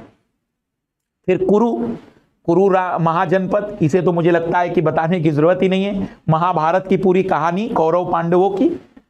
हस्तिनापुर राजधानी, प्रमुख शासक कौरण्य, कुरु निवासी अपने शारीरिक बल और मानसिक बुद्धि के लिए प्रसिद्ध थे। शूरसेन, शूरसेन मथुरा, शूरसेन मथुरा प्रमुख शासक। अवंती पुत्र के माध्यम से मथुरा में बौद्ध धर्म का प्रसार हुआ। तो शूरसेन की जो राजधानी वह मथुरा। शूरसेन भगवान कृष्ण के नाम पर शूरसेन। वत्स्य की राजधानी कौशाम्बी बौद्ध और जैन दोनों धर्मों का प्रमुख केंद्र है। वत्स्य का प्रमुख वंश था पौरव और वहां का प्रमुख शासक था उदयन। तो वत्स्य जो महाजनपद है, कौशाम्बी वहां की राजधानी है। इसे भी आप कोई ट्रिक्स बना सकते हैं कि जैसे वत्स्य और कौशाम्बी। तो वत्स्य और कौशाम्बी, वत्स्य का मीनिंग देखते हुए कुछ ट्रिक्स बन जाए तो देख लीजिएगा। फिर एक काशी महाजनपद, काशी, बनारस, वाराणसी। तो काशी, वाराणसी 80 घाट, वरुणी वहां की नदी जो आज नहीं मिलती, लेकिन 80 घाट और वरुणी। तो वाराणसी राजधानी प्रसिद्ध राजा ब्रह्मदत्त अश्वसेन। ये क्यों है भाई? जैसे हमने मगध के राजा पढ़े ना अलग अलग, वैसे वहां के राजाओं के बारे में कुछ चर्चा कर रहे हैं। प्रारंभ में काशी सबसे शक्तिशाली महाजनपद था। वास्तविक रूप में मगध जब शक्तिशाली नहीं हुआ था तो उस समय सबसे शक्तिशाली काशी ही माना जाता था। उसका बड़ा कारण यह था कि एक तरीके से बफर स्टेट था। एक तरफ तो हम कहेंगे कि ऊपर आप देखेंगे कि कुरु राजवंश था या कुरु महाजनपद था और नीचे मगध की बातचीत थी, तो ये बीच में आता था, तो इसकी भी शक्ति बड़ी विस्तारित हो रही थी। लेकिन धीमे धीमे यहां शासक अच्छे नहीं आए। होते ना भाई कि किसी को राजा अच्छा नहीं मिला तो फिर वह विकसित नहीं हो पाए। तो इसीलिए इसे अविमुक्त क्षेत्र अभिधान भी कहते हैं, मतलब युद्ध के बीच में जो बफर जोन होता है। अंगराज कर्ण, सर्वप्रथम उल्लेख अथर्ववेद में। राजधानी चंपा। प्रमुख शासक ब्रह्मदत्त। चंपा नदी अंग व मगध के बीच की सीमा बनाती थी। पहली जनपद था जिसे मगध ने विजित किया। सबसे पहले मगध ने इस अंग को ही जीता था और यहां की जो राजधानी है वो चंपा के रूप में जानी जाती है। फिर है पांचाल नरेश, पांचाली द्रौपदी वाला। अहिच्छत्र या काम्पिल्य, इसकी राजधानी दो थी, अहिच्छत्र तथा काम्पिल्य।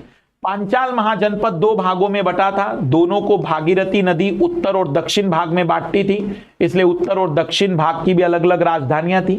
फिर कौशल, श्रावस्ती, कुशावती।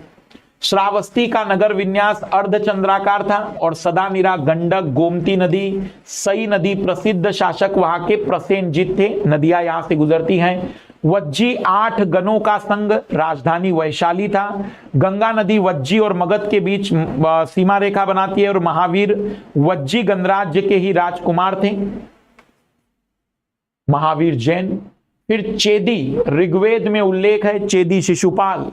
चंबल और केन नदी के बीच राजधानी शुक्तिमती या शक्तिमती और प्रमुख शासक शिशुपाल।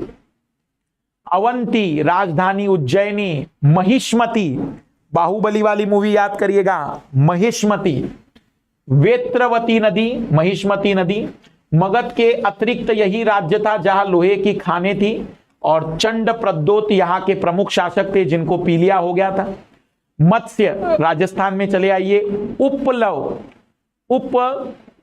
उपप्लव तथा विराटनगर यहां के राजा के नाम पर ही 2 राजधानियां। पशुपालन किया जाता था, गाय के पालने के लिए प्रसिद्ध था। मल्ल, अंगुत्तर निकाय में उल्लेख, राजधानी कुशीनारा, पावा। मल्ल नरेश बौद्ध धर्म के दृढ़ अनुयायी थे। महावीर और बुद्ध दोनों का महापरिनिर्वाण मल्ल में ही हुआ था। आइए थोड़ा विस्तार पूर्वक देखते हैं, एक एक चीजों को समझते, ज्यादा नहीं टाइम लेंगे, बस महाजनपदों में थोड़ी बहुत चर्चा इनमें कर लेते हैं। उत्तर में जो कंबोज है, आप देखेगा कि हिंदू कुश पर्वत या काराकोरम के आसपास का क्षेत्र जो है वो कंबोज का मिलेगा, जो फिर हम कहेंगे अफगानिस्तान पाकिस्तान की सीमा में। यहाँ की राजधानी हाटक या राजपुर। अच्छी नस्ल के घोड़ों के लिए प्रसिद्ध था। यहाँ के जो नगर थे, राजपुर थे, नंदीपुर थे, द्वारका थी, कंबोज पहले एक राजतंत्र था, किंतु बाद में यहां पर गणतंत्र का विकास हुआ। कौटिल्य ने अपने ग्रंथ अर्थशास्त्र में कंबोज के निवासियों को वार्ता शस्त्रोपजीवी की संज्ञा दी थी। मतलब अर्थशास्त्र जो लिखा गया है कौटिल्य के द्वारा, उसमें वहां के निवासियों को उन्होंने नाम दिया है वार्ता शस्त्रोपजीवी। क्या मतलब होता है? वार्ता से तात्पर्य है कृषि, पशुपालन, व्यापार, वाणिज्य है। ध्यान देना, वार्ता शब्द बहुत बदल जाता है। वार्ता जिसे हम बोलचाल की भाषा में शब्द कहेंगे, लेकिन यहां पर वार्ता बोलचाल नहीं है, बातचीत नहीं है, बल्कि कृषि, पशुपालन, व्यापार, वाणिज्य है। और शस्त्रोपजीवी का अर्थ है शास्त्रों के माध्यम से आय अर्जित करने से है। सुदक्षिण और चंद्रवर्धन कंबोज के शासक रहे थे। सुदक्षिण और चंद्रवर्धन ईरानी शासक डेलिसवन या दारा बहु भी इसे कहते हैं, कंबोज को जीत लिया था। फिर आते हैं गांधार महाजनपद पर। पाकिस्तान का गांधार महाजनपद वर्तमान में तक्षशिला, राजधानी तक्षशिला, पुष्कलावती, 4 सद्दा काबुल घाटी में है। तक्षशिला में चाणक्य शिक्षक के रूप में कार्य करता था और यहीं पर चंद्रगुप्त को चाणक्य ने शिक्षित किया तथा एकीकृत भारत की परिकल्पना की। तक्षशिला एक प्रसिद्ध बौद्ध केंद्र भी है, जहां विश्व के अन्य देशों से भी लोग शिक्षा के लिए आते थे। एक जमाने में नालंदा के जैसे तक्षशिला भी था। गांधार शासक पुष्कर सारिन ने अवंती के नरेश चंड प्रदोत को हराया था। सोचिए, पाकिस्तान से उज्जैन तक आया था। साथ ही पुष्कर सारिन ने मगध नरेश बिंबिसार के साथ मैत्री संबंध, और बिंबिसार ने पुष्कर सारनी के दरबार में दूत भेजा था। बिंबिसार ने मित्रता अपनाई थी। पुष्कर सारनी अपनी त्रिआयामी कूटनीति के लिए प्रसिद्ध था, वही त्रिआयामी कूटनीति जो बिंबिसार अपनाता था। फिर कुरु महाजनपद, कुरु महाजनपद हस्तिनापुर, वर्तमान का दिल्ली, मेरठ, थानेश्वर। प्रमुख शासक कौरण्य, महात्मा बुद्ध के समकालीन था ये कौरण्य। वहां पर कुरु निवासी अपने शारीरिक बल और मानसिक बुद्धि के लिए प्रसिद्ध थे। हस्तिनापुर में बाढ़ की समस्या रहती थी, जिसके कारण बाद में निचक्षु नामक शासक ने कुरु की राजधानी कौशंबी को बनाया था। वत्स्यवाली वस्तुतः यह महाजनपदों के विकास से पूर्व का एक तथ्य है। मतलब माना जाता है कि अब बहुत महाजनपद से पहले की बात है, पर हस्तिनापुर यहां पर याद रखिएगा। शूरसेन मथुरा, भगवान कृष्ण पर याद रख लीजिएगा। प्रमुख शासक थे अवंती पुत्र, ये भी महात्मा बुद्ध के शिक्षक रहे हैं। कई यूनानी ग्रंथ शूरसेन तथा मथुरा का उल्लेख मिलता है। यूनानी ग्रंथों में भी अवंती पुत्र के माध्यम से मथुरा में बौद्ध धर्म का प्रसार हुआ, क्योंकि अवंती पुत्र महात्मा बुद्ध के शिष्य भी थे। फिर वत्स्य महाजनपद पर आते हैं। अगर हम बात करें तो ठीक मथुरा के नीचे कौशांबी राजधानी, कौशांबी बौद्ध और जैन दोनों धर्म का प्रमुख केंद्र रही है। वत्स्य का प्रमुख वंश पौरव था। प्रमुख शासक उदयन था, उसका वंश का शासक। उदयन ने पिंडोला नामक बौद्ध भिक्षु के प्रभाव में बौद्ध धर्म ग्रहण किया था। तो एक बौद्ध भिक्षुक था पिंडोला, उनके संपर्क में आने पर इन्होंने बौद्ध धर्म को ग्रहण किया था। कालिदास रचित स्वप्न वास्तवदत्ता में उदयन और वास्तवदत्ता की प्रेम कहानी का उल्लेख मिलता है। कालिदास के द्वारा रचित स्वप्न वास्तवदत्ता, वास्तवदत्ता अवंती नरेश चंद्र प्रदोत की पुत्री थी। यह भी एक लंबी प्रेम कहानी है, 2.5 अक्षर प्रेम के। अवंती का जो शासक था और ये जो वत्स्य का शासक था, एक दूसरे को पसंद नहीं करते थे, पर इनके लड़के और लड़की में प्रेम संबंध थे। अवंती नरेश चंद्र प्रदोत की पुत्री थी और दोनों महाजनपदों में शत्रुता थी। फिर काशी महाजनपद, वर्तमान में मथुरा, वैसा ही वाराणसी, वरुणा और अस्सी नदी, कुछ जगह 80 घाट भी लिखा है। प्रसिद्ध राजा थे ब्रह्मदत्त अश्वसेन। काशी की पुष्टि 5वीं शताब्दी में भारत आने वाले चीनी यात्री पायान के यात्रा विवरण से भी होती है। काशी के बारे में हमें ये जो चीनी यात्री 5वीं शताब्दी में आया था उसमें भी मिलती है।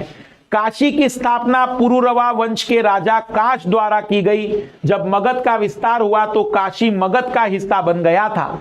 प्रारंभ में काशी सबसे शक्तिशाली महाजनपद था। इसका अधिकार कौशल और अंग पर भी था, परंतु बाद में योग्य और कुशल उत्तराधिकारियों के अभाव में यहाँ का जो शक्ति हुआ वो कौशल के आगे समर्पण कर गया, और काशी को अविमुक्त क्षेत्र अभिधान भी कहा जाता था। अविमुक्त क्षेत्र अभिधान मतलब एक तरीके का बफर जोन। मगध महाजनपद, जिसके बारे में हमने डिटेल में पढ़ा, सबसे शक्तिशाली राजगृह गिरिवज्र पहली राजधानी थी, फिर पाटलिपुत्र बनी, फिर वैशाली बनी, फिर पाटलिपुत्र बनी, बाद में राजधानी पाटलिपुत्र, उसके बाद वैशाली और अंत में पाटलिपुत्र बनी। चंद्रगुप्त मौर्य ने मगध के माध्यम से समस्त भारत को राजनीतिक एकता के सूत्र में बांधा था। फिर अंग जो कि वर्तमान में आप देख सकते हैं सबसे पूर्वी महाजनपद है। सर्वप्रथम उल्लेख अथर्ववेद में है। राजधानी चंपा आधुनिक भागलपुर और मुंगेर जिले में। प्रमुख शासक ब्रह्मदत्त। चंपा नदी अंग और मगध के बीच सीमा का निर्धारण करती है। चंपा एक शासक दधिवाहक जैन धर्म का चर्चित अनुयायी था। चंपा का एक जो शासक दधिवाहन था, जैन धर्म का प्रमुख अनुयायी था। अंग के नगर नियोजन और वास्तुकार महागोविंद थे। अंग पहला जनपद था जिसे मगध ने विजित किया था, और अंग को जीतने के बाद ही मगध ने इस बात की प्लानिंग की कि अब पूरे क्षेत्र में हमारा ही शासन होगा। फिर पांचाल, कुरु के बाद आप देखेंगे कि पांचाल, अहिच्छत्र तथा काम्पिल्य दो राजधानियां थी। आधुनिक रुहेलखंड। उत्तरी पांचाल की राजधानी अहिच्छत्र थी और दक्षिणी पांचाल की राजधानी काम्पिल्य थी, क्योंकि भागीरथी नदी गुजरती है। द्रौपदी का संबंध पांचाल से, इसलिए इसे पांचाली भी कहा जाता था। पांचाल महाजनपद दो भागों में बांटा गया था भागीरथी नदी के द्वारा। फिर कौशल महाजनपद की अगर हम बात करें, वर्तमान में अवध का क्षेत्र, श्रावस्ती और कुशावती। वर्तमान में अगर हम बात करें तो अचिरावती राप्ती नदी के तट पर। श्रावस्ती का नगर विन्यास अर्धचंद्राकार था, पूछा गया है। सदा नीरा गंडक गोमती नदी सई नदी कौशल की सीमा में मिलती है। सर्वाधिक प्रसिद्ध शासक जो यहाँ का था राजा प्रसेनजित। महात्मा बुद्ध ने सर्वाधिक वर्षावास श्रावस्ती में ही किया है। श्रावस्ती के प्रमुख शासक रहे कंस मामा, महाकौशल, प्रसेनजित समकालीन और समायु थे।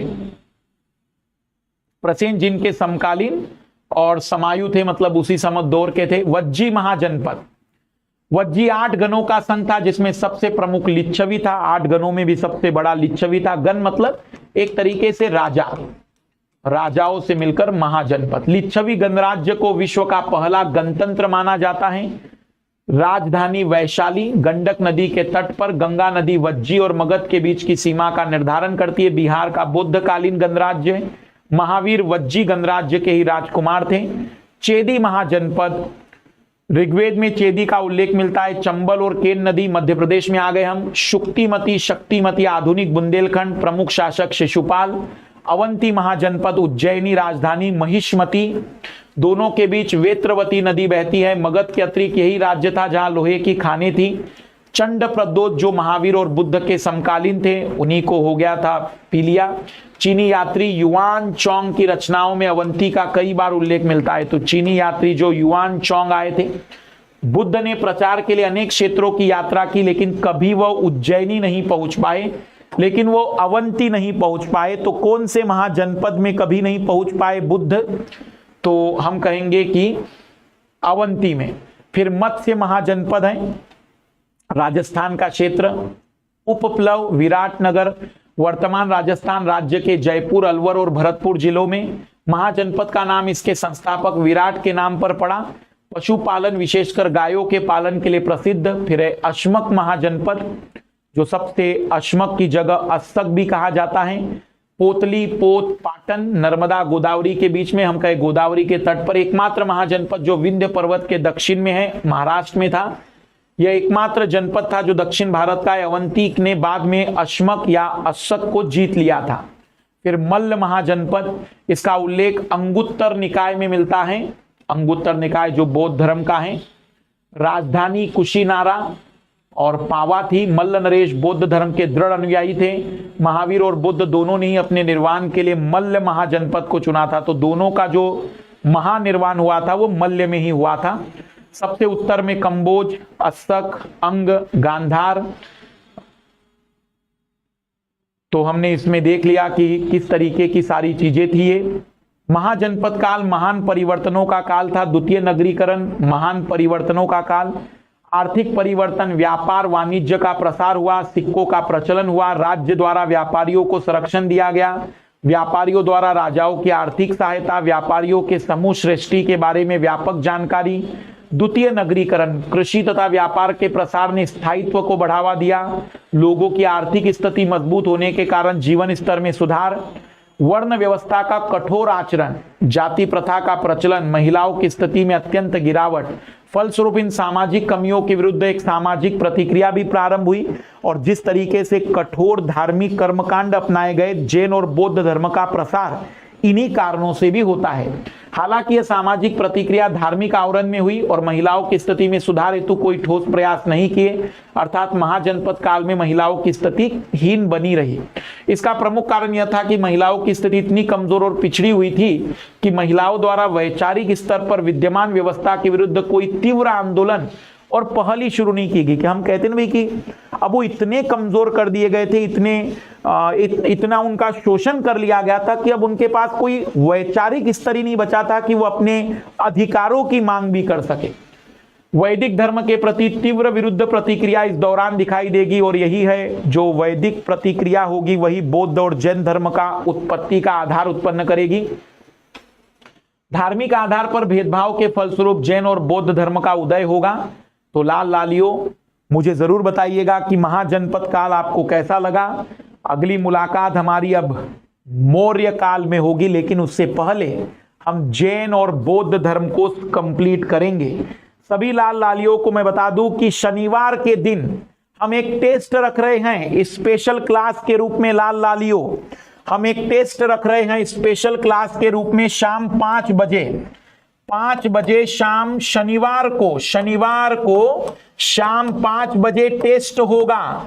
क्या क्या कवर करेंगे हम इस टेस्ट में? स्पेशल क्लास होगी अनअकैडमी लर्निंग ऐप पर, completely free of cost test रहेगा। हम लगभग 2 घंटे का टेस्ट रखेंगे। सिंधु घाटी की सभ्यता, वैदिक काल मतलब ऋग्वैदिक काल, उत्तर वैदिक काल और महाजनपद काल, चारों यूनिट के ऑब्जेक्टिव सवाल हल करेंगे। तो सभी लोग तैयार रहिएगा। शनिवार शाम 5 बजे इसका लिंक मैं नीचे अटैच कर दूंगा, तो आप उस लिंक पर जाकर क्लास को ज्वाइन कर लीजिएगा। शनिवार शाम 5 बजे यह अद्भुत कक्षा रहेगी। तो सभी को बेस्ट ऑफ लक। कमेंट जरूर करते चलिएगा कि क्लास कैसी लगी आप लोगों को, क्या जो उम्मीद हमने की थी वो पूरी हो पाई या नहीं आप लोगों की। बाकी आप लोगों की सजेशन, आप लोगों की सिफारिशें हमेशा ही हमारे सभी टीम के द्वारा देखी जाती है, समझी जाती है। तो जो भी आपको कुछ लगता हो आप सजेशन देते रहिएगा। सभी को best of luck. Next class में देखेंगे इसके आगे की बातचीत। कल 4 बजे जनरल साइंस की क्लास रखी है, 4 बजे।